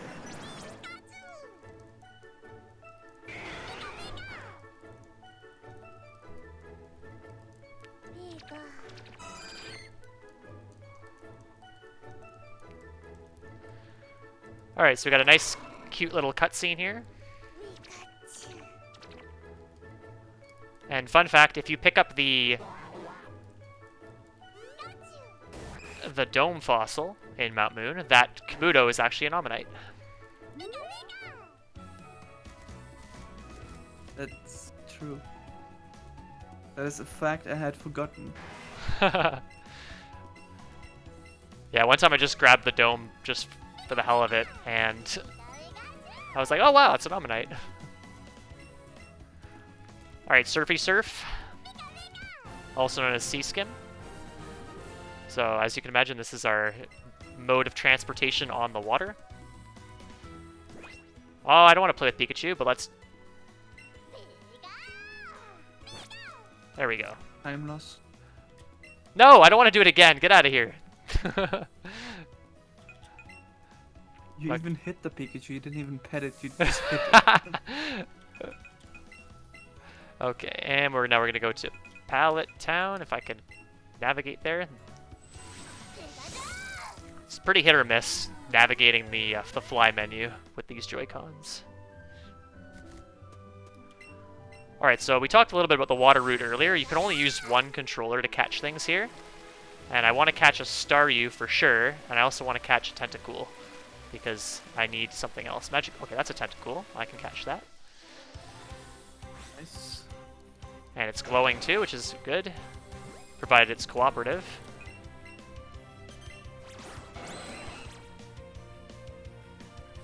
Just gonna wait a second here. Good.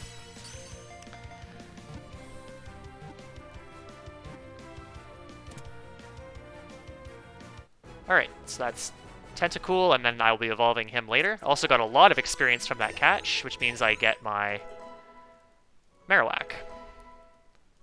Ooh, that was a Wumbo. Because some of the glowing ones give a 4 times boost instead of a 2 times boost. Oh, neat.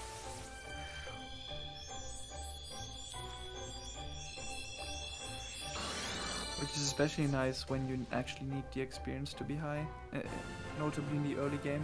Yeah. So Marowak's going to want to learn a move here, which is kind of a disadvantage of evolving him, but...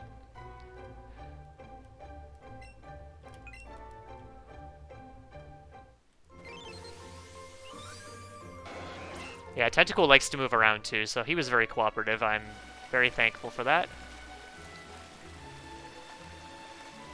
That's a star me. Do not want that.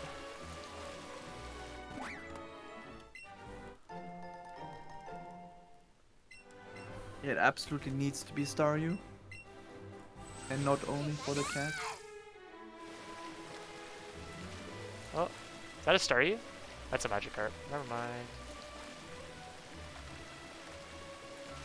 Alright, I'm just gonna hang around down here until I see a Staryu. Hello, please spawn. Please spawn, friend. No, not you. Staryu, as you can imagine, is a required catch. I'm getting everything else. Hello. Oh, that is... It's a bit unfortunate. This guy likes to jump around too. Oh, that is a good Staryu at least.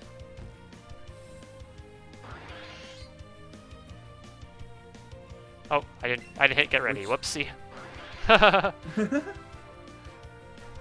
Yeah, it has 1086 CP, and CP is a value that is a direct consequence of some of your stats. And if it's above, and like the average is like 1060 if I remember right. And this one has above average stats, therefore. Very good. And speed and special attack are the most important stats.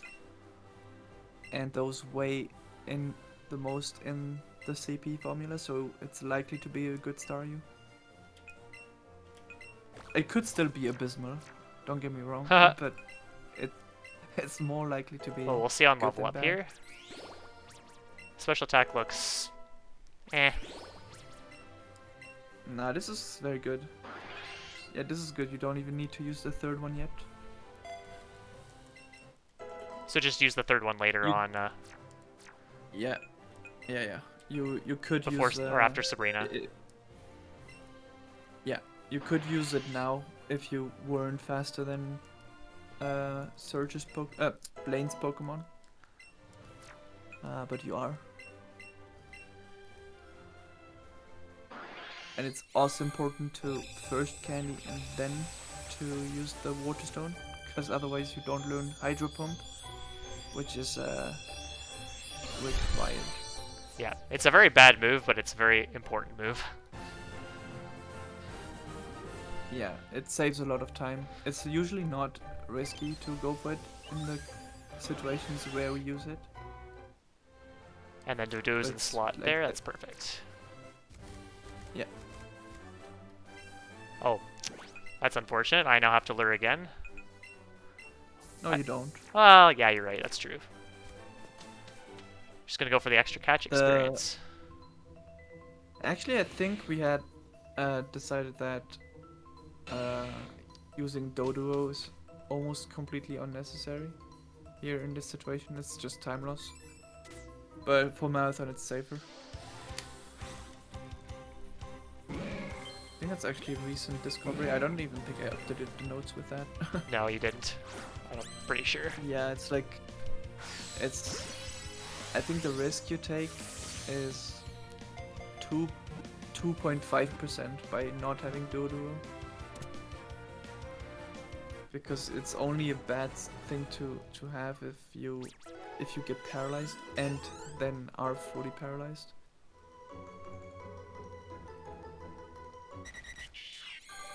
Okay, so I'm gonna mark Arcanine as well, because I'm gonna be getting the Firestone. So now my catch route is set. Yep, that is very good. Also don't have to worry about Dodrio anymore.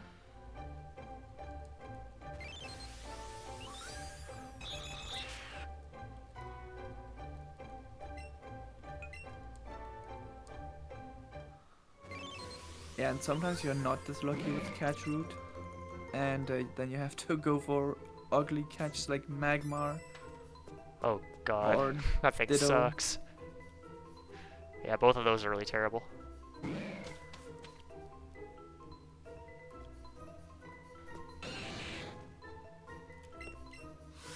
Yeah, there is a category called all obtainables, which you, as you can imagine, catch all obtainable Pokemon in the specific version you're running. And so you need to go for these really ugly catches sometimes. Well, you have to, obviously, in those categories.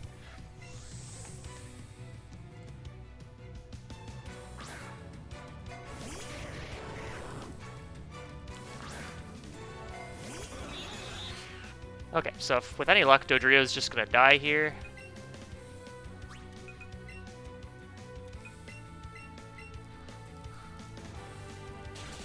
To Thunderbolt, which is fine.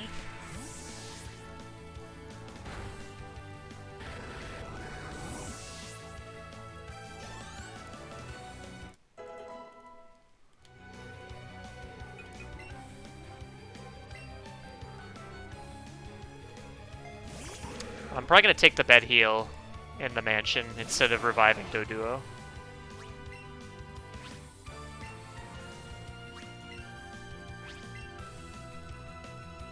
Oh, neat. Tentacool comes with Surf. Yeah, it does.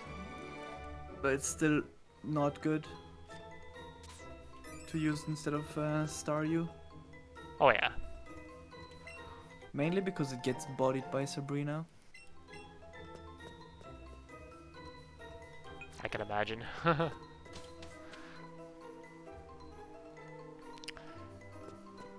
Yeah, and anyone who's been watching this run might be wondering, how come I haven't been picking up any badges? Well, now that I have a really solid main, I can now just do a massive stomp of all the gym leaders that I've skipped so far. Yeah, I actually meant to say it earlier, but I completely forgot that we're not beating Surge early. We're actually going to fight Surge after Blaine. Yeah, the order's a bit special.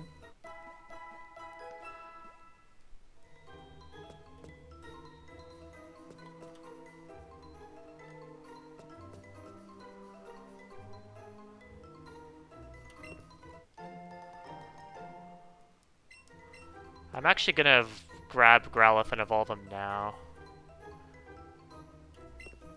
Because I have the party space for it, and...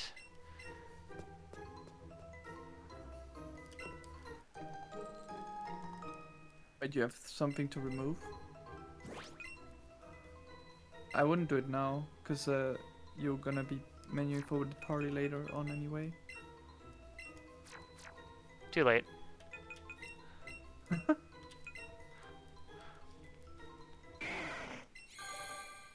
But yeah, it's like really not easy to always think about the optimum menus. That is like has been my difficulty running this game. I'm very good at backseating the menus, but while doing the runs, it's just not working out.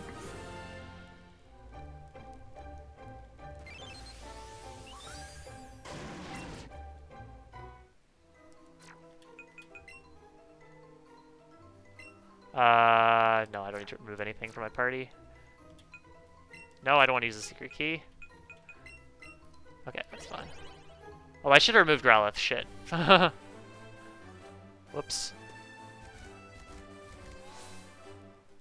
Not good. I'll just do it now. Ooh, that's gonna get... Yeah, it's gonna get extra levels if you don't. But yeah, I see what you mean now. I should have probably done it earlier.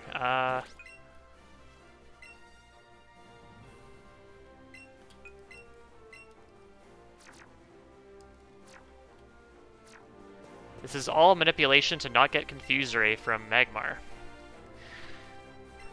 Yeah, so the reason you would have done this later is because now you will, like, the game will push stuff into your party anyway later on, and yeah, it's like just better to do it as late as possible. Yeah.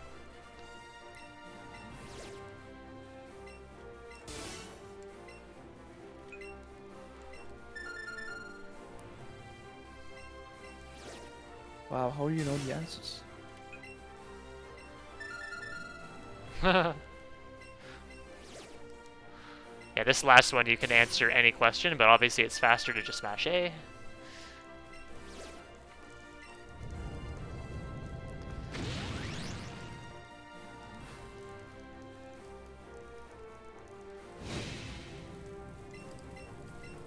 Yeah, so this fight, you can be outsped by one or both, or one or two of his Pokemon, but my speed is pretty good, so I'm not gonna be outsped. So I'll just save the candy for later. This Magmar likes to use Confuse Ray turn 1, but maybe it won't this time. We'll see. I will burn you instead with Flamethrower. Yeah, probably. I got confused.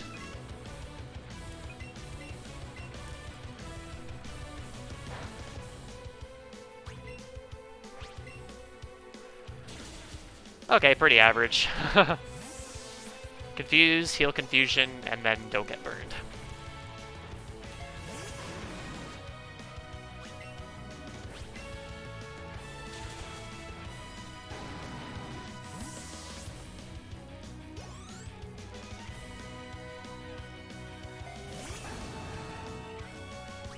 So Rapidash is one of the pokes that can outspeed.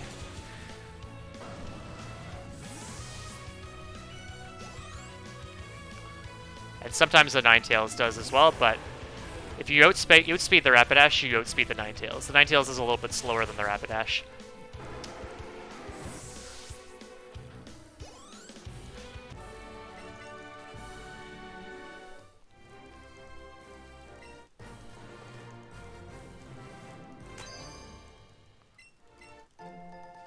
Alright, so we have 7 badges now.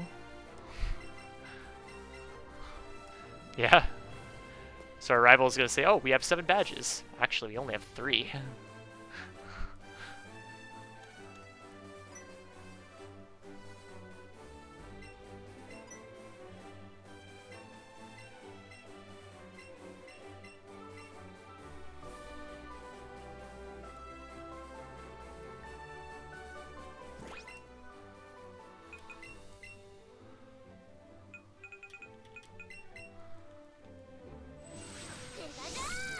So I am currently ahead of my PB, just an FYI. Yeah, you are very much ahead.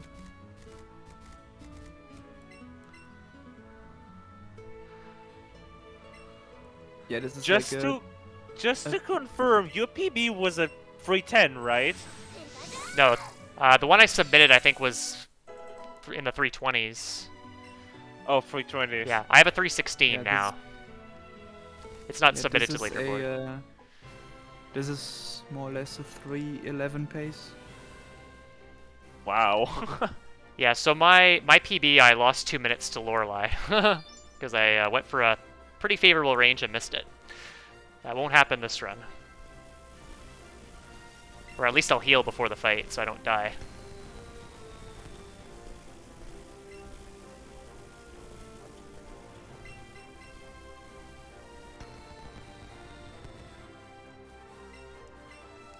Yeah, so I'm very, very conservative with my estimates, by the way. Just I always go way higher than I'd need to. This run, you could get trolled by encounters, so it's possible to lose a lot of time, but I still think, given my current ability, 345 is a bit too conservative.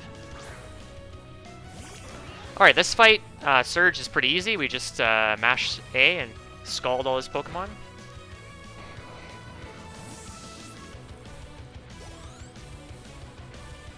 Yeah, so before with getting Dig, you could do this gym with Pikachu, but it ended up being much more dangerous than in my testing. So Even with Dig, we stopped doing this. Yeah, because you'd be slower than probably the Raichu. Yeah, and yeah, it's just awful. And the Raichu is also a range at +2, unless you're like crazy high level, like 20 or something. Yeah, it's pretty rare to get B20 after Boat Rival. It's possible if you get some really lucky catches. Okay, we just got Thunderbolt TM from Surge. That's going to be a very useful move. We're going to teach that to Starmie. It's part of the reason why Starmie's so good. It gets a very versatile moveset. Yeah, it only struggles against one Pokemon in the entire run, and that is an Executor. But we have the perfect answer to that. Or 3 perfect answers. Yep. And I go to Celadon. Okay, so kind of talked about how there's different requirements to get into each of the gyms. Erica's gym probably has the easiest requirement of all. You need to simply have a Pokemon in your party. And specifically a cute Pokemon. Yeah, so Eevee doesn't work. Ooh. The shade.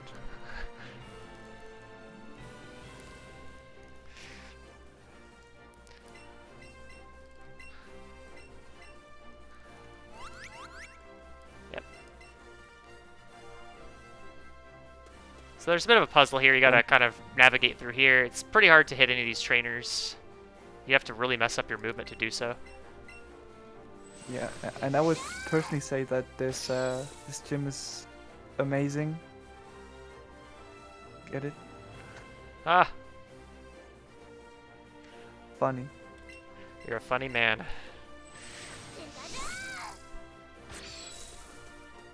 Yeah, there's sort of a constant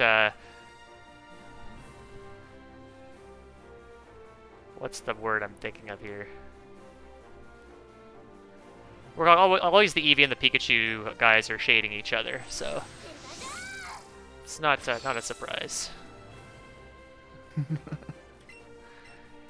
Yeah, when Pikachu recently Eevee had the world record for a while, and Pikachu recently snagged it. So Pikachu runners made sure to let all the Eevee guys know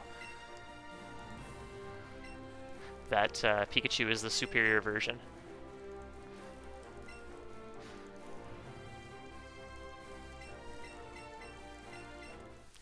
But yeah, Eevee's quite a bit different run from what I know. It's the end game is pretty much the same. Once you stop using the starter, it's pretty much the same, but it's an interesting category in itself.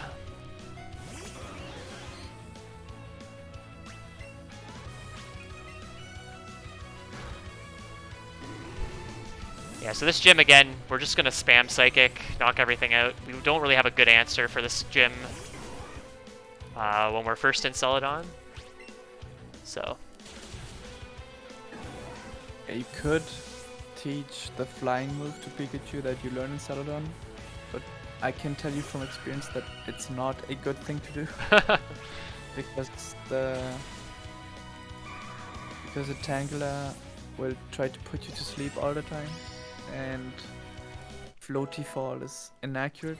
It's like 95%, and you need 6. And Pikachu just takes so much damage here. The game becomes much tougher in Celadon if you only go for the bare minimum.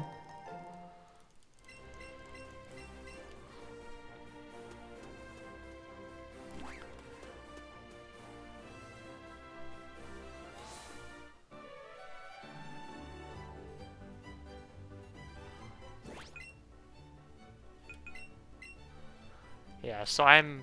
Oh, no. I was talking and then I pressed the wrong button. I'm about 40 seconds ahead of my PB after Erica, with a couple less catches. Oh, there's Jigglypuff. Yeah, I took my PB as a reference, and you were like a minute behind me, accounting for catches.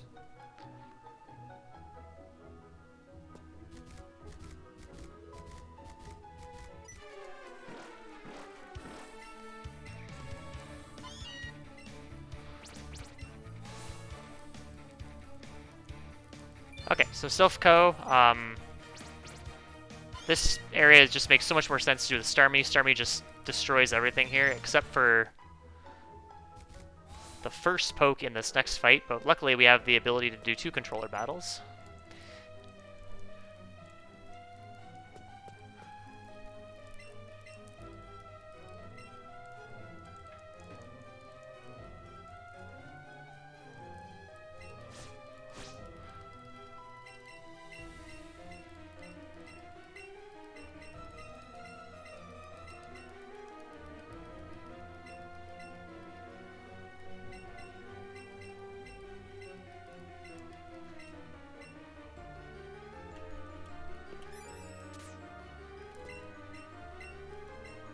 Okay.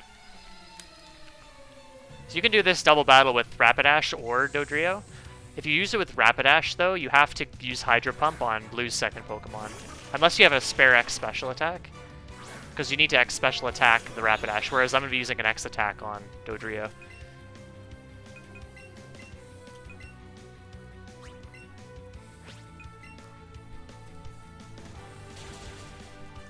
Yeah, and you would also have to hit Fire Blast. That too.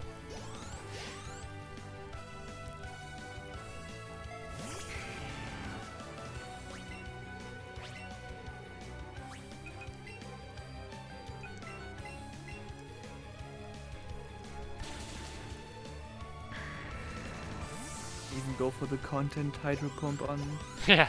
on Charizard. Nice, and now Tentacool is gonna evolve. That's very Oh, good. I have Starmie, so forgot to mark that. So I'm 3 pokes away.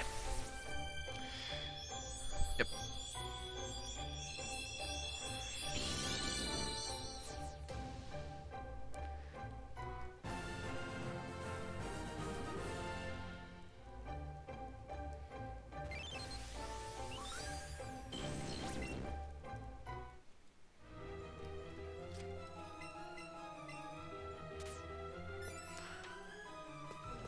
Okay, the next fight is probably the most RNG-laden fight of the run. Because it is what we call a true double. Where I'm in a double battle, but I don't control the other player.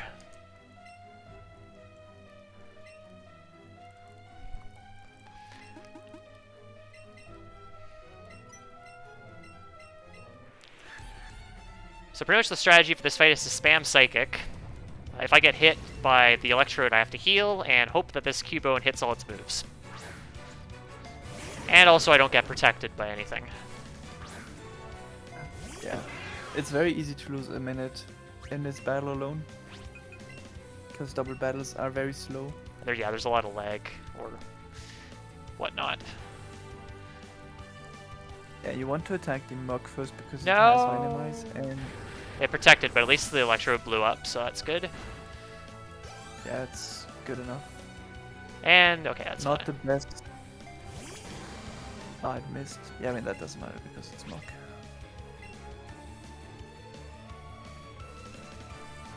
Yeah, you want to get rid of the Muk as fast as possible because it has troll moves. Like Minimize and Toxic.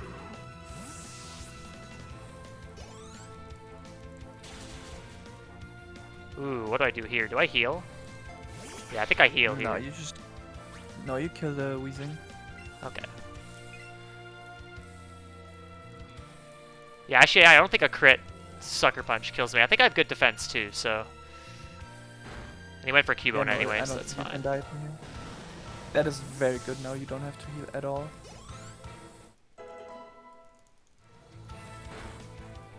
Actually, maybe you have to, still. Ooh, that is very good. Now, hope that the Cubone does the same thing again. And this is actually a very good battle, despite the Protect. Yep. We believe in Cubone. Oh yeah, you will have to heal. That did more damage than I thought. Oh, Headbutt works. And you get the heal before the Ooh, fight, right? nice.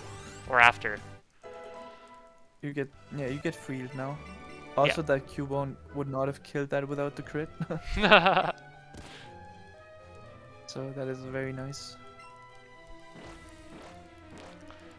Yeah, usually Protect is kind of bad, but luckily the Electrode did a good thing. And it used self-destruct right away, so that's good. Yeah, in this case, it made literally no difference whether you get Protect or not. So that was probably one of the best battles you can get.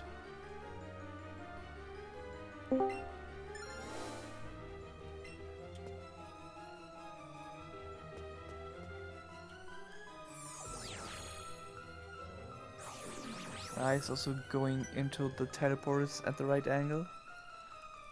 Yeah, there's a little bit of a delay. Yeah, you can, if you don't enter those circles like in a perpendicular way, you will get a slow animation that takes 2 seconds.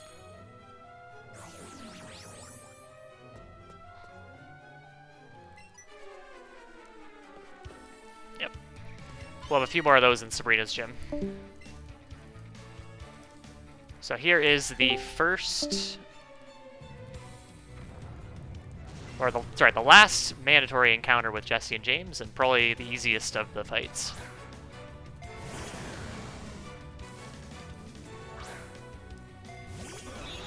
Because Starmie is very good. Again, we go for the Arbok first, because the Arbok has Glare. And hope that the Weezing hits Dodrio. If the Weezing hits Dodrio, I don't have to heal.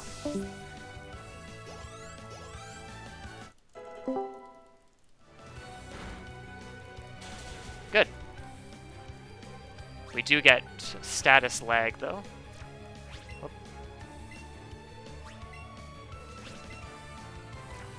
No! I keep pressing B. Okay.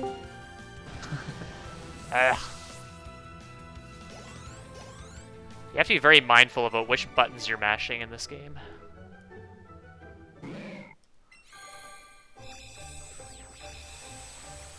Okay. One more fight in here, which is pretty free. Don't have to worry too much about that one.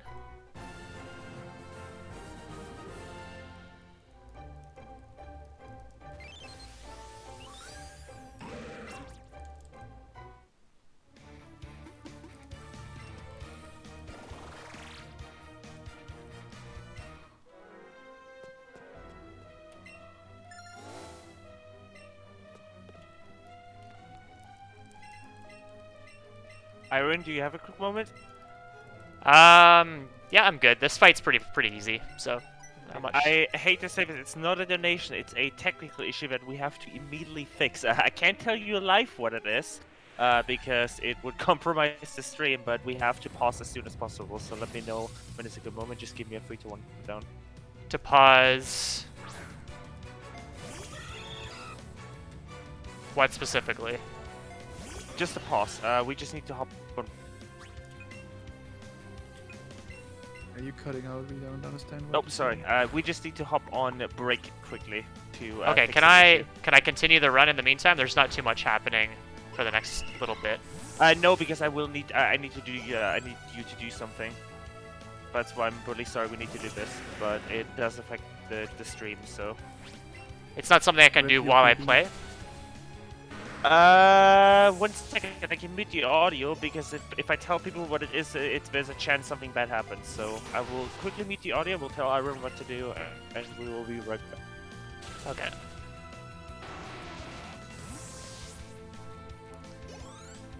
Okay, you need to enable Discord streamer mode right now.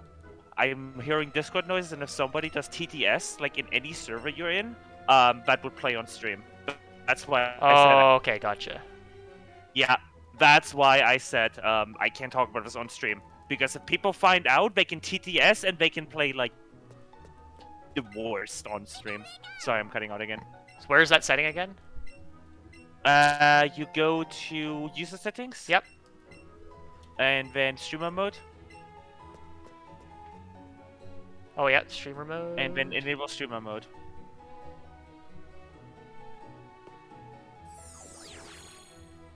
Done. Cool, thank you. Thanks, George. Sorry about that. Alright, I will put these. Alright, folks, we are back live. So just for transparency, the reason why I couldn't tell you all is because there's a chance for somebody to do very nasty things on stream through Iron's audio running through right now. So that's why we had to mute the audio. That's why I couldn't tell you what it is. But it is fixed now. So. And we didn't even have to pause the run. Very good, yeah. The movement got a little sketchy because I had to do a quick settings fix in Discord, but it's all good. Yeah. The PB is not compromised, I believe. Alright, I talked to the Lapras guy twice, but that's okay. So there's a couple freebie pokes I'm going to be grabbing at the end here. Lapras from that dude. There's a rare candy right beside him too, which is very nice. I'm also going to be picking up a Porygon. And that will finish out the catches.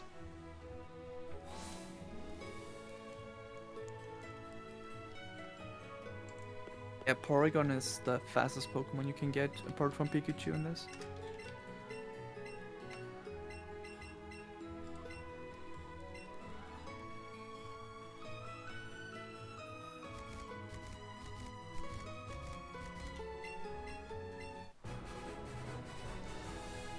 Alright.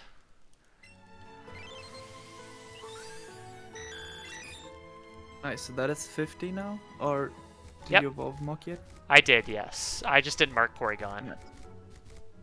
Okay, nice. So yeah, 50 Pokemon is the requirement to enter Koga's gym, and that is met. And as you can tell, the entire run is rooted around that.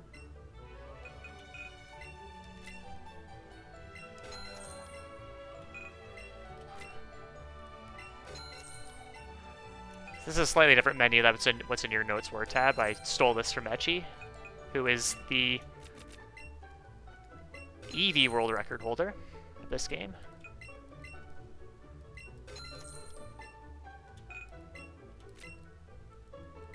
Why do you do that?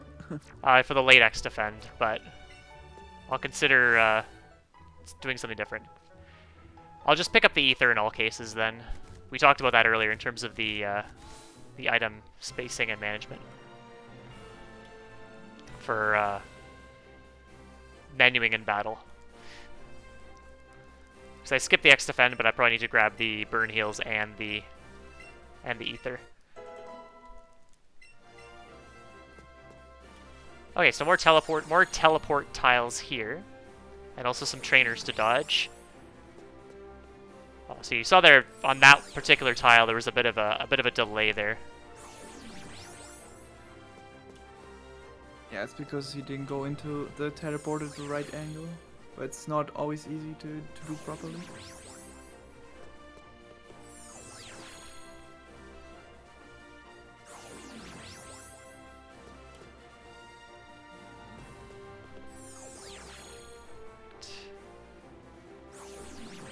And all these spinners can only look in two directions, and the directions they're looking at is always hindering you from going to the right. Sometimes that last girl there, she looks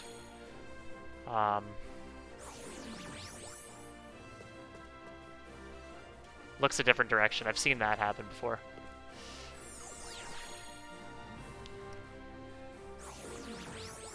Okay, Sabrina time.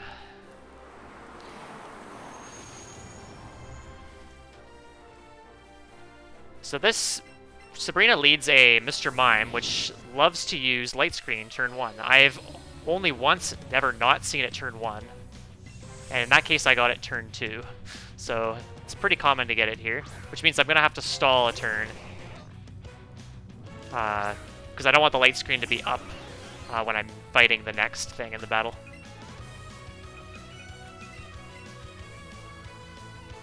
There's Light Screen.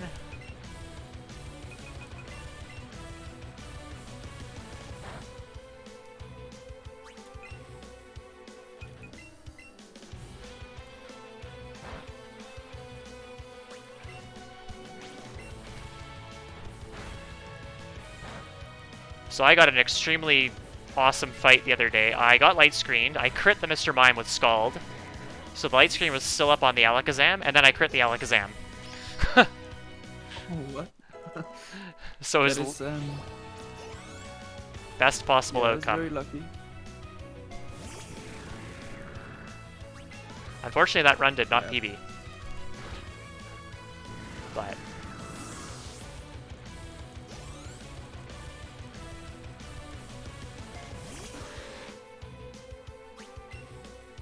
I don't think I've ever seen that before. I've seen no light screen at all though.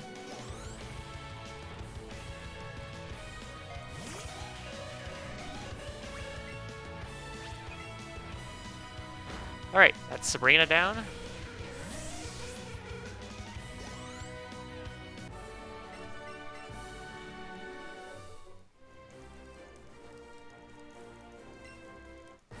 Do we have another quick moment? Yeah, should be fine. I'm gonna be doing a quick menu here, so go ahead. Okay, just wanted to let you all know that unfortunately, well, I do frown on these. We unfortunately, due to some technical back-end stuff, we do have to do a mid-run host change. So, unfortunately, I have to hop out here and we'll be leaving you with Dragon Z. Okay, thanks, George. Yeah, it's all yours, Dragon Z. Alright, hi, I'm Dragons, and I'm gonna be hosting for the next, little while. I'm not entirely sure how long now, but yeah, back to you.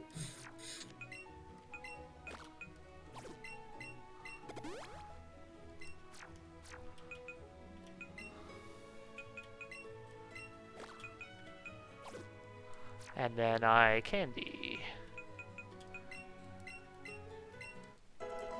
I did that menu really horribly. Here's where I need to want to keep an eye on my stats. 104, 131, 133.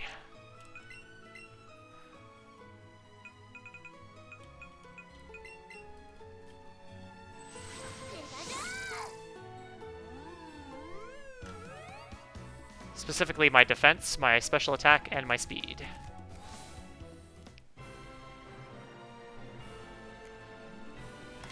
Oh no, I don't have 50 pokes. Psych. I forgot to mark Porygon. There we go.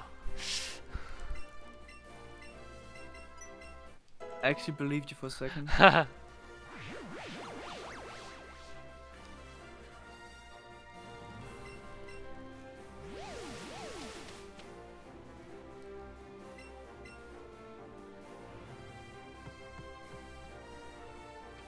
Okay, so this fight, this gym is the gym of Protect.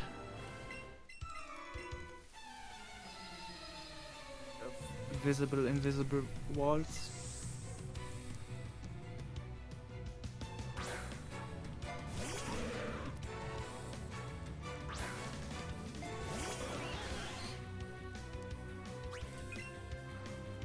So every poke in this gym has Protect and has a chance to use it. So I saw it there from Monk. That's fine because I was setting up. So not a big deal. I think we did see a run in a recent Break the Record type event of Let's Go where one of the runners did get no Protects from Koga. So it is possible, but it's very rare. Yeah, quite unlikely. I actually got Protectless on Koga because Koga's Wheezing used Explosion. Oh. And then I was at low enough HP where every... Oh my god, my movement's so bad. Where every poke in the battle probably had the AI to kill me. Oh my god, my movement. Ah. That was sketchy. I promise I'm a little bit better than that normally. That was all manipulation for no Protect, I guess. We'll just say that. I don't believe so. Okay, so my special No, attack gonna here. What protects? Yeah, my special attack here. I can save a little bit of time in scrolling through my moves if I have good enough special attack. Because with bad special attack, you would Psychic the first two pokes in this battle. With good special attack, you can use Scald, which saves a bit of time. Protect is good. This Wheezing and also the other Muck also both have Toxic, which you have to heal off right away, because then they can just stall with you with Protect and waste time. So, didn't get Protect, or rather, didn't get poisoned either of those turns, so that's good. And there's the first Protect from Venomoth.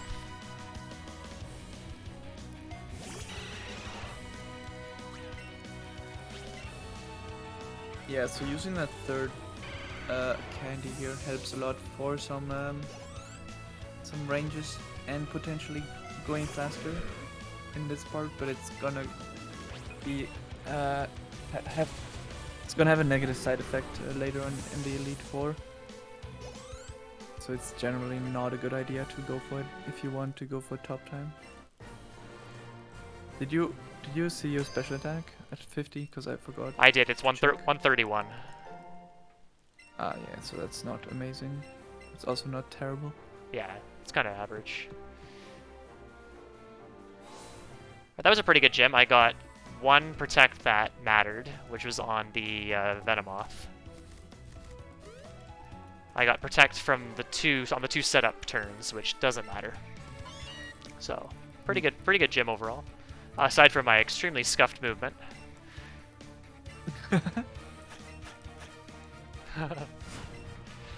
And now last HM. Pushy push. Pushy push, yes. That one's actually in the notes. Yeah, they really missed out on calling them those moves that way.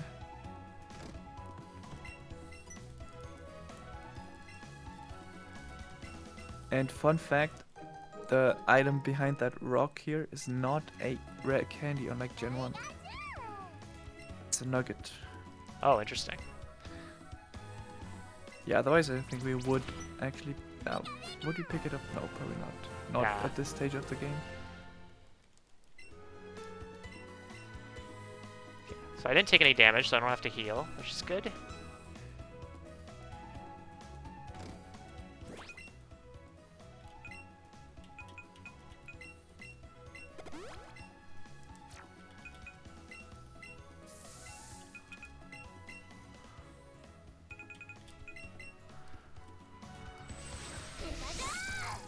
Alright, we got 7 badges finally, so now we can go off to fight the 8th gym leader, which is in Viridian City.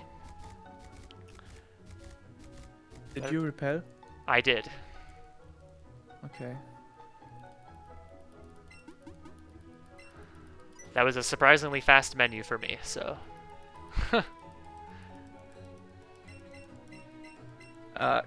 You should go up there to the sign, because then the rival doesn't walk to you. Oh, okay.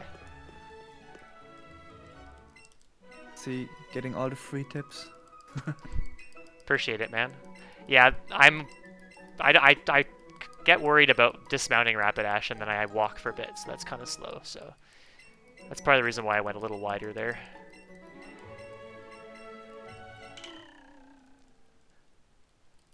Yeah, there's a lot of tricks in this game that you only realize after playing this a lot, and that is having NPCs not move toward you or turn toward you.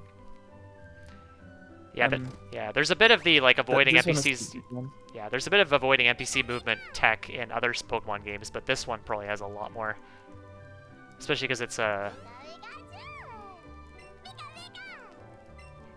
not a tile-based game like the older games. So anything from Gen 6 onwards has sort of a I don't know how to describe it, but it's, I wouldn't say three-dimensional, but it's sort of, you can kind of walk diagonally, as well as in the up, down, left, right positions.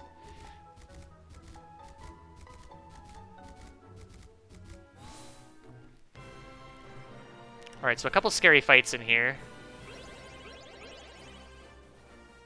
This one is not one of them. 131 special attack means it's guaranteed with Hydro Pump. Yeah, so I'm gonna do 2 controllers for the next fight for safety.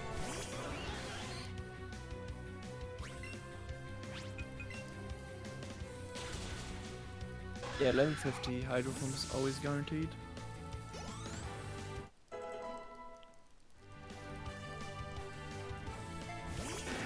So for the next fight, Wartab, would you suggest second controller X special attack and then Hydro Pump, or both X specials and then turn 2 Scald?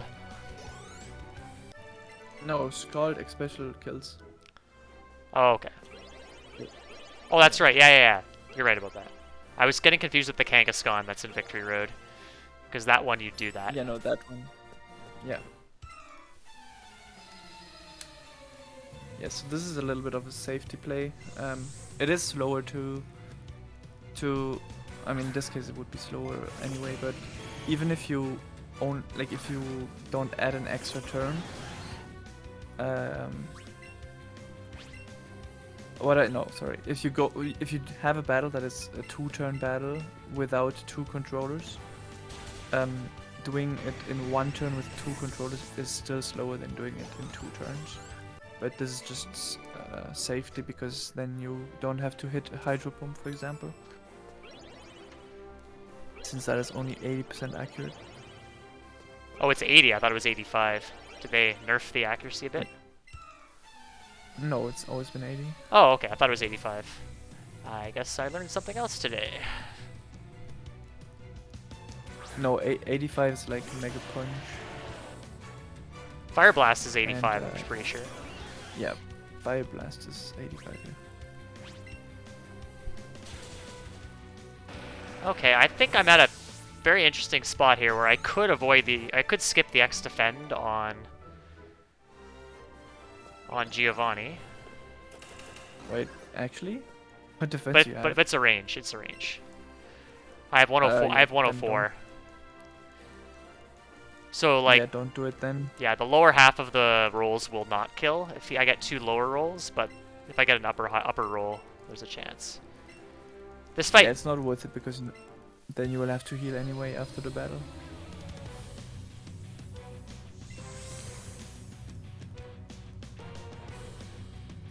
I think, yeah. I forgot. It's been a while.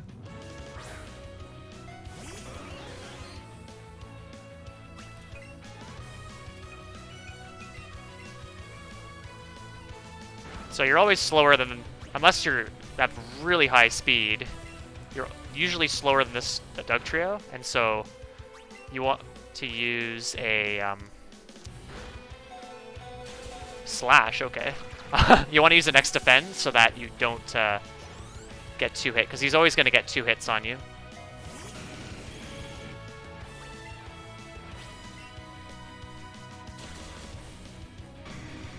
Yeah, I don't think it's actually possible to ever outspeed it. Oh, okay, because it does say in the notes faster at 151 speed, but that seems very high. So Yeah, I think that is from the time where we used more rare candies.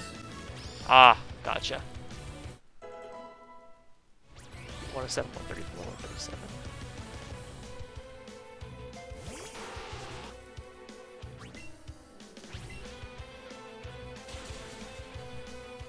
Yeah, I'm gonna heal. It's a range to die to quick attack. Yeah, probably the right decision.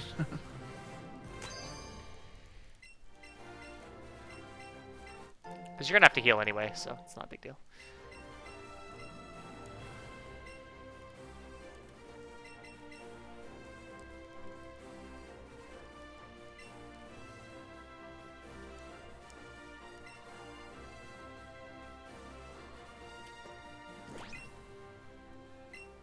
No, not Pokemon box. Ugh. Now we have all the badges, so we can fight the Elite Four. Yep. There's a few trainers we have to fight first, but including our rival. Yeah. And in Victory Road, unlike Gen 1, there are trainers that we have to fight here. And some of them are not that easy.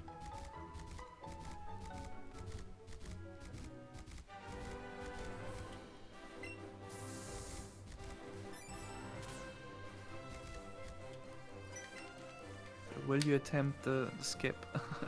I think with the extra candy, I could probably get away with it. Yeah, it's free with the extra candy. Yeah, there's actually 2 skips in Victory Road. One of them is fairly consistent. The other one was just recently discovered, and it's not consistent at all as of yet.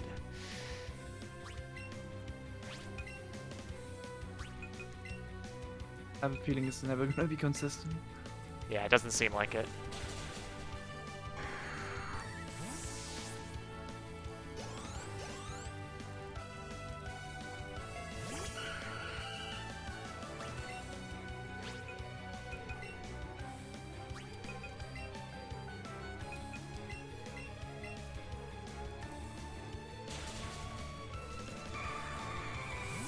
Yeah, so the rival is the only difference in the late game that is different from Let's Go Eevee, because in Let's Go Eevee the rival has a Raichu, while here he has a Jolteon, and Jolteon is like overall just stronger and bulkier than Raichu and faster.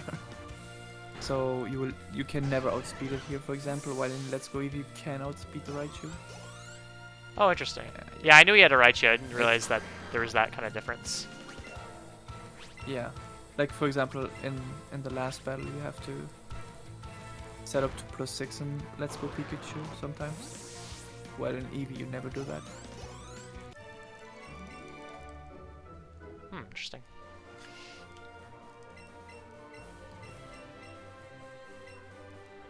Okay, so if I was lucky enough to be at a low enough HP after Giovanni, I wouldn't have taken any damage because the Pidgeot knows Quick Attack, and I wouldn't have been able to die to a Quick Attack there. And then on the very last turn, I would have just healed on Rapidash's turn. So it's overall faster if you can to heal in battle, I believe.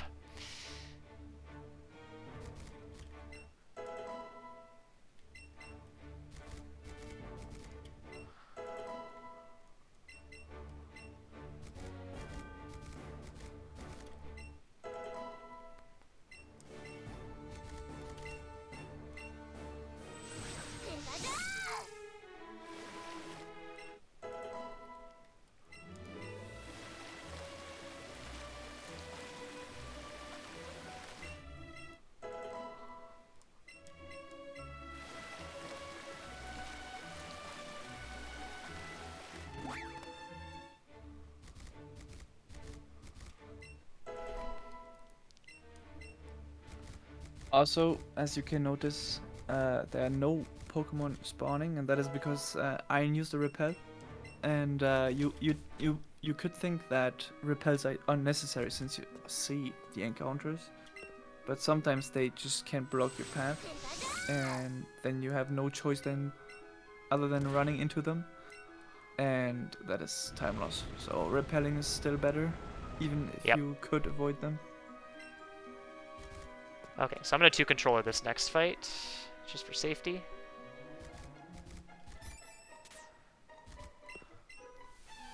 Yeah, so even top runners controller this. yeah, if I'm close to PB or it's very difficult to PB, I will not. But yeah, so I'm gonna Hydro Pump, X Special Attack. If I miss, I'll just X Special Attack again and Scald. So the single controller, you're just doing this in 2 separate turns, but the Kangaskhan does a lot of damage. That's annoying. I missed. Okay, well, we do this. Scald.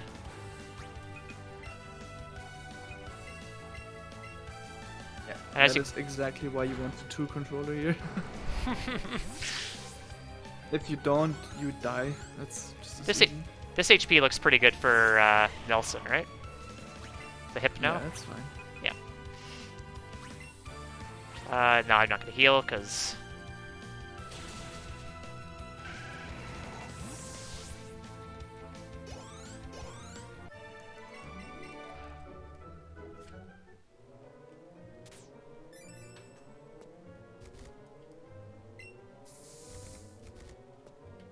Okay, I could have maybe blitzed past this guy, but we're just going to take it nice and easy. I have no clue what he has, but any optionals are not good, obviously, at this point in the run. Yeah, I don't remember what he has. Did I even ever hit him? Ah! Go away. Yeah. He might have 3 Pokemon or something stupid like that. Yeah. Alright, we get to see Pushy Push in action here. Okay. That's fine. Sometimes if I try to talk to this guy and I'm a little too far away, and then I talk to Rapidash, and that's really slow, so getting seen by this guy is fine. 134 special attack, which means I go for T-Bolt twice. Not quite good enough to go for Hydro Pump.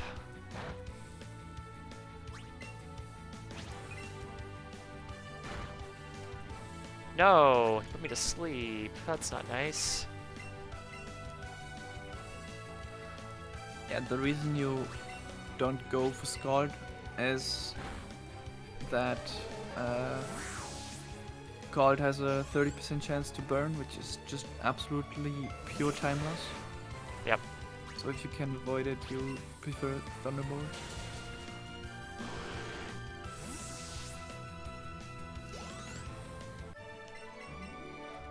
Okay. I could have gone past this guy. I always play it safe with these dudes. Okay.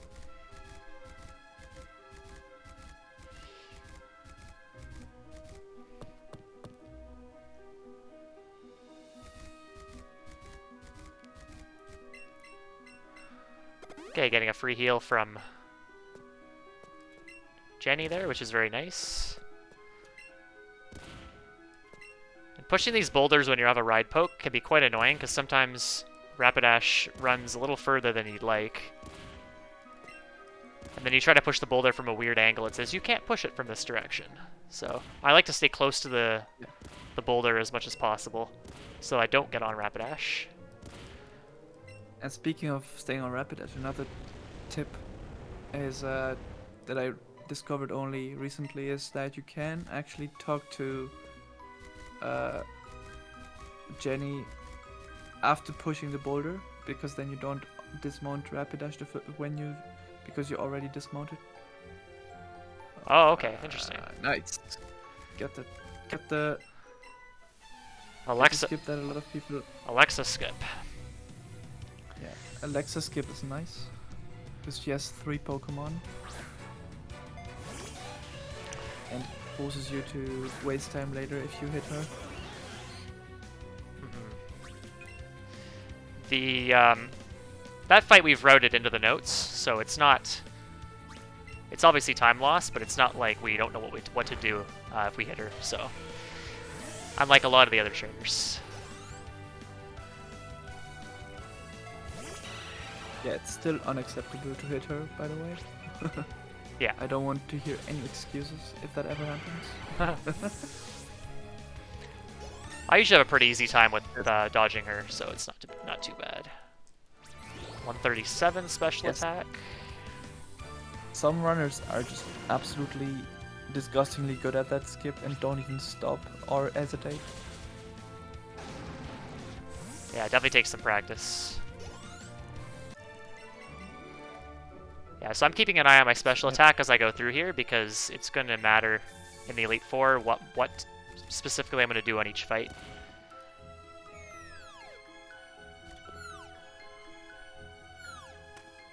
Yeah, because despite the Starmie being modest, you can still have like the large variety of IVs and AVs that make a Starmie more or less bad. And I think this one is like just very average in special attack. Had good speed though. Yeah, I don't think speed matters anymore, but it's funny you say that, because someone actually ended up being slower than Jinx, and I didn't even know that was possible. like Lorelei's Jinx? Yeah. Oh no. Stranger things have I happened. Yeah, I don't remember. I think that the player had made a mistake though. No. No Dawson Reset. skip. Yeah, this is the only trainer that is technically optional that I will accept. Still fighting. I forgot how unlikely it is to get that skip. It's like 90% for those who have practiced it a lot or something to still hit the trainer. Yeah. So pretty much the gist of it is you kind of, in the process of getting on Rapidash, or you pass through his vision, and there's like some sort of, I don't know if it's a frame window or something, where he won't see you. And you can just not fight this guy, which is like a minute of time save. Yeah, just- I think it like mounting Rapidash pushes you past the vision line or something. And that fight is like a minute long, so obviously if you get that on a good paced run, this is very, very, very, very good. Yeah. The major disadvantage of that is you're a little bit lower experience, and you're actually end up being a lower level unless you get the extra candy than Lance's Dragonite. Lance's Dragonite is a pretty tough range sometimes. Yeah, because as I said, like you normally are level 53 for that Dragonite, but then you end up being 52, which, as I said before, is bad because the 3 in 53 makes it so you get the damage boost. So I have 137 special attack, which means Lapras is 15 and 16 range at +4.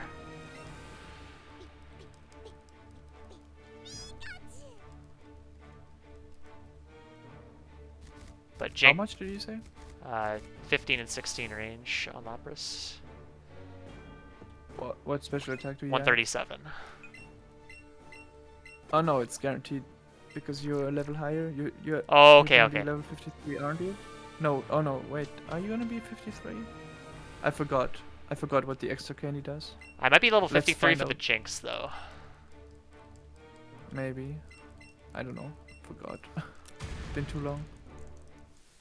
Yeah, so this fight is pretty free.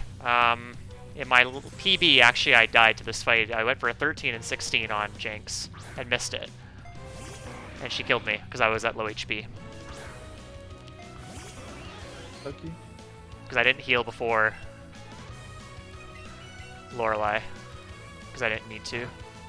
She doesn't do a lot of damage to you. You're nowhere close to leveling up here. My bad.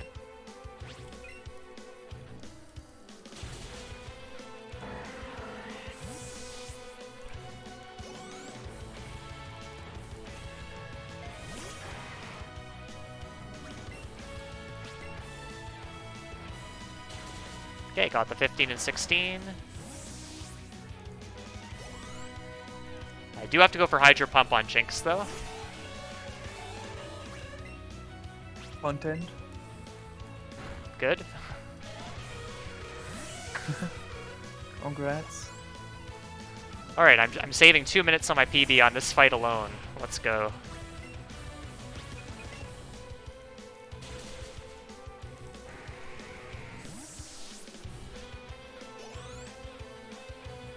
So my Lorelei time was 3:04:30 on my PB. Here. The stream is frozen for me, so I don't know what my time is. Yeah.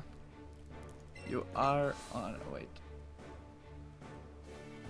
I'm going to tell you the Lorelei time if you want. So 3:02:25. Nice, so 2 minutes ahead roughly. So now, one of the unfortunate things here is that you used one more rare candy, so you will already get turnarounds on Bruno, and turnarounds are a consequence of high affection, which is increased by giving more rare candy, so leveling up more. And the turnaround is like when Starmie turns around to you, which you will see whenever it uses a super effective move or gets healed. And those waste 2 seconds every time. Okay, do I level up on this fight? I should, yeah. So I'll check my defense here. Yeah, so you'll see the turnarounds on these guys here on Hitmonchan and such. So there you go. Yeah, that's why you want to avoid that rare candy. Yeah. Because that is like an 8-second time loss. But it's safer. And for me, given my PB, it's fine to get it, because... Yeah. So,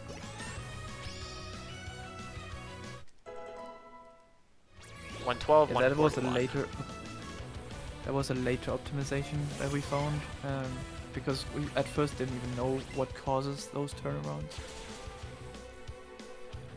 Yep, so I'm safe to go into Agatha with this HP. I am going to save, though.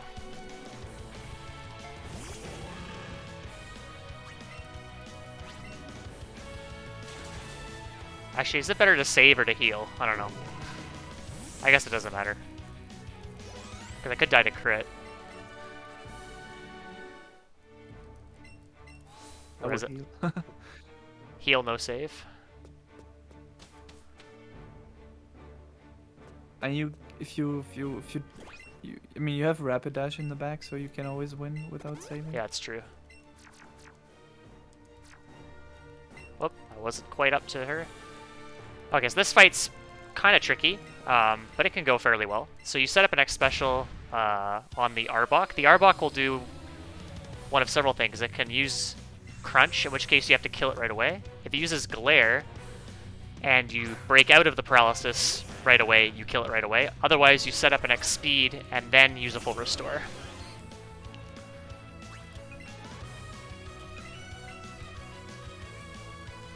Glare, okay. Didn't break out, so I go X speed. So now she'll crunch.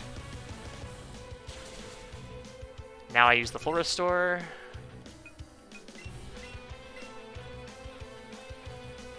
Oh, your defense is like amazing. How Yeah, did that only do half? it's extremely good defense, yeah. Also, I lost a PB run to accidentally hydro pumping this Arbok, and it lived, so didn't do that this time, which is good. And I believe I can Psychic this whole fight as well, because I have enough Psychics. Yeah, I'm good. Yep. Yeah, usually you can do that. Yeah, I did calculate some content ranges for Hydro Pump, yeah. this using Hydro Pump, because obviously that saves 2 seconds every time you land it. If you don't land it, I mean, you save time because you can go to bed earlier. Did anyone catch my special attack there? I just whizzed through the stats. It's probably around No, I 140. Yeah, you should be good. I'm gonna still save for Lance though.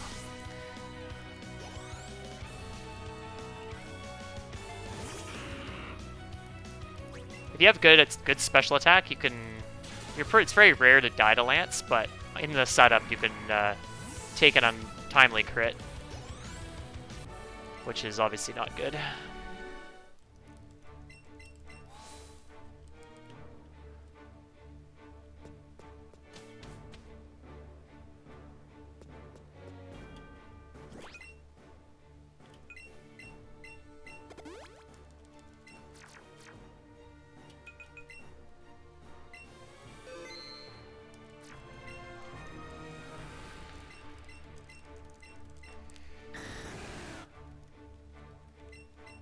Oh, I didn't use the ether.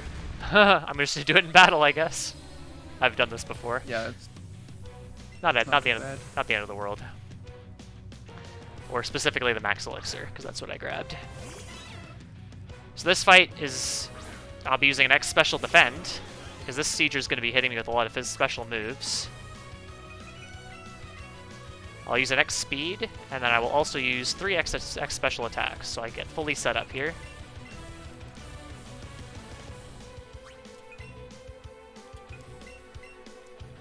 And optimally, he uses Hyper Beam on the very last turn of setup, so you can heal, get a free turn heal, or turn to heal, rather. Hey, no, optimal is if he misses every Hydro Pump and only goes to Hydro Pump. Where are you, Max Elixir? That's true. Okay, so I'm obviously not going to do that here because I forgot to use the Elixir, so I'm just going to knock everybody out right away. and then heal after the fight before Rival, which is fine because I'm going to save for Rival. That's probably one of the scariest fights in the run. Well, that's right, I'm going to level up before Dragonite, I think. Do I? Yeah, I should. Yeah, you will. You always do, even with the candy.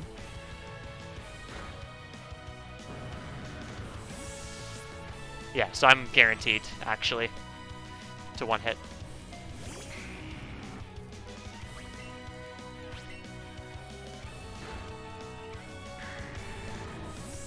Yeah, definitely.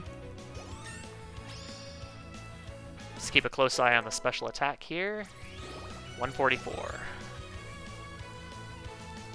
And 114 defense, which might matter for Rival.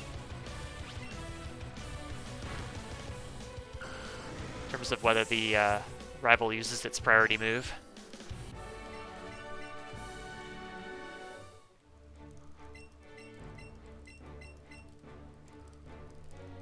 Yeah, that special attack is too bad to go for the quick battle, but it's good enough. And you could go for content and go for +4 on Jolteon, since you like those 13 and 16 ranges. Oh no.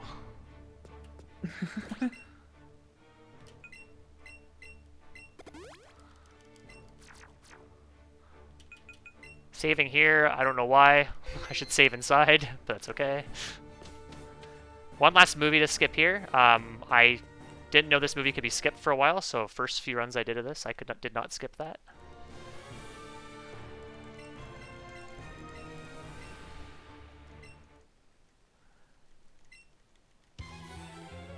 Yep, so I gotta go to at least +4. Might as well go to +6. Because as Wartab said, 13 and 16 ranges are not my forte.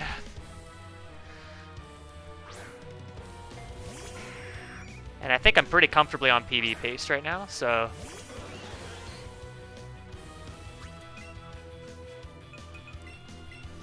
Okay, so X special defend. This Pidgeot's going to be hitting with Air Slash, which is a special move.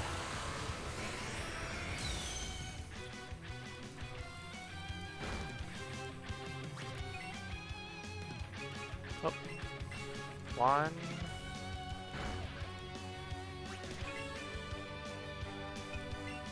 2. I'm gonna have to heal, I think. And then Hyper Potion. I still have to X speed. I haven't done that yet.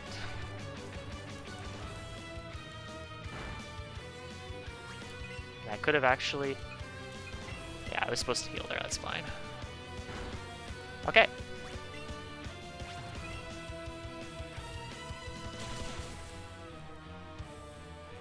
Oh, I could have gone for Psychic there, so I lost a little bit of time to super effective text, although it's pretty much negligible in this game because of text speed being so fast.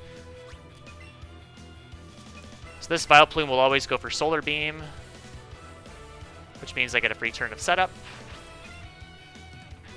Always is sadly not the case. We have now witnessed someone who got not Solar Beam. Oh, really? Well, what move? Sludge Bomb, I think. Oh, interesting. Maybe at really low HP, he goes for that. Maybe. I had tested it like 50 times and it never happened. Even at low HP. I'm Interesting. not sure. It's like probably some 1% nonsense.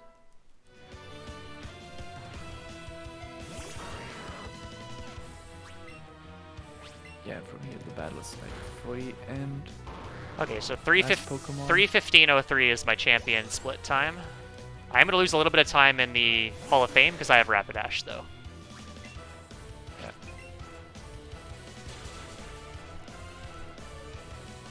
Rapidash also loses time throughout the Elite Four because it adds some extra text because it gets extra experience.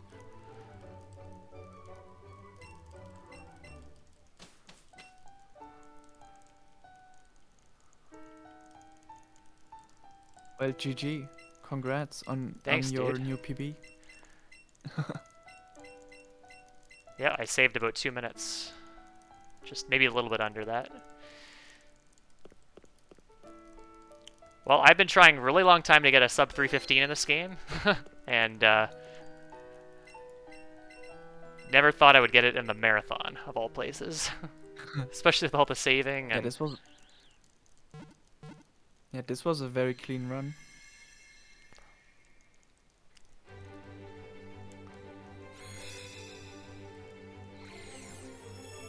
And time is about now, when the screen goes black. Yeah, so when the screen goes black after, so I'll call that out. And time.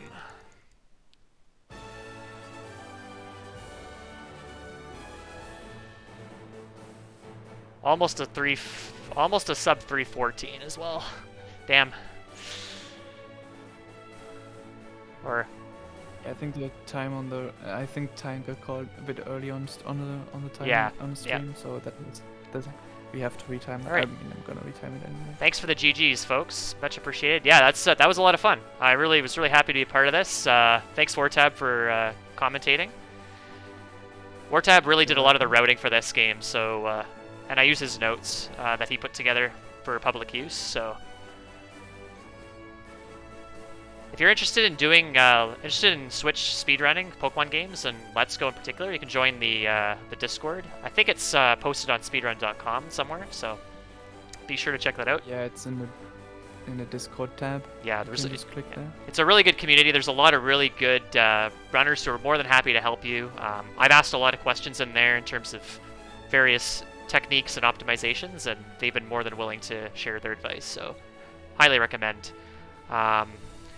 Yeah, thanks for putting on this marathon. It's for a great cause, and hope to be taking part in more of these in the future for sure. So, and my cat is very hungry. It's past her lunchtime, so I better go feed her. So, thanks again to the marathon team.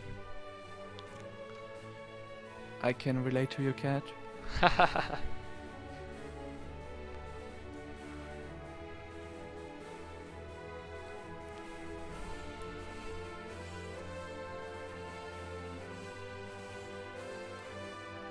All right.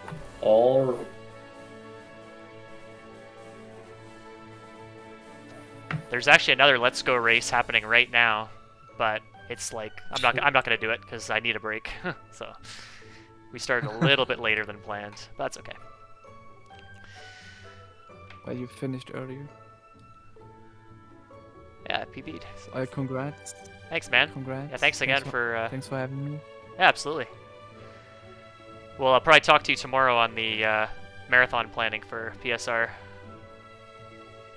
True. I imagine. So, yeah, enjoy the rest of your evening, Wartab.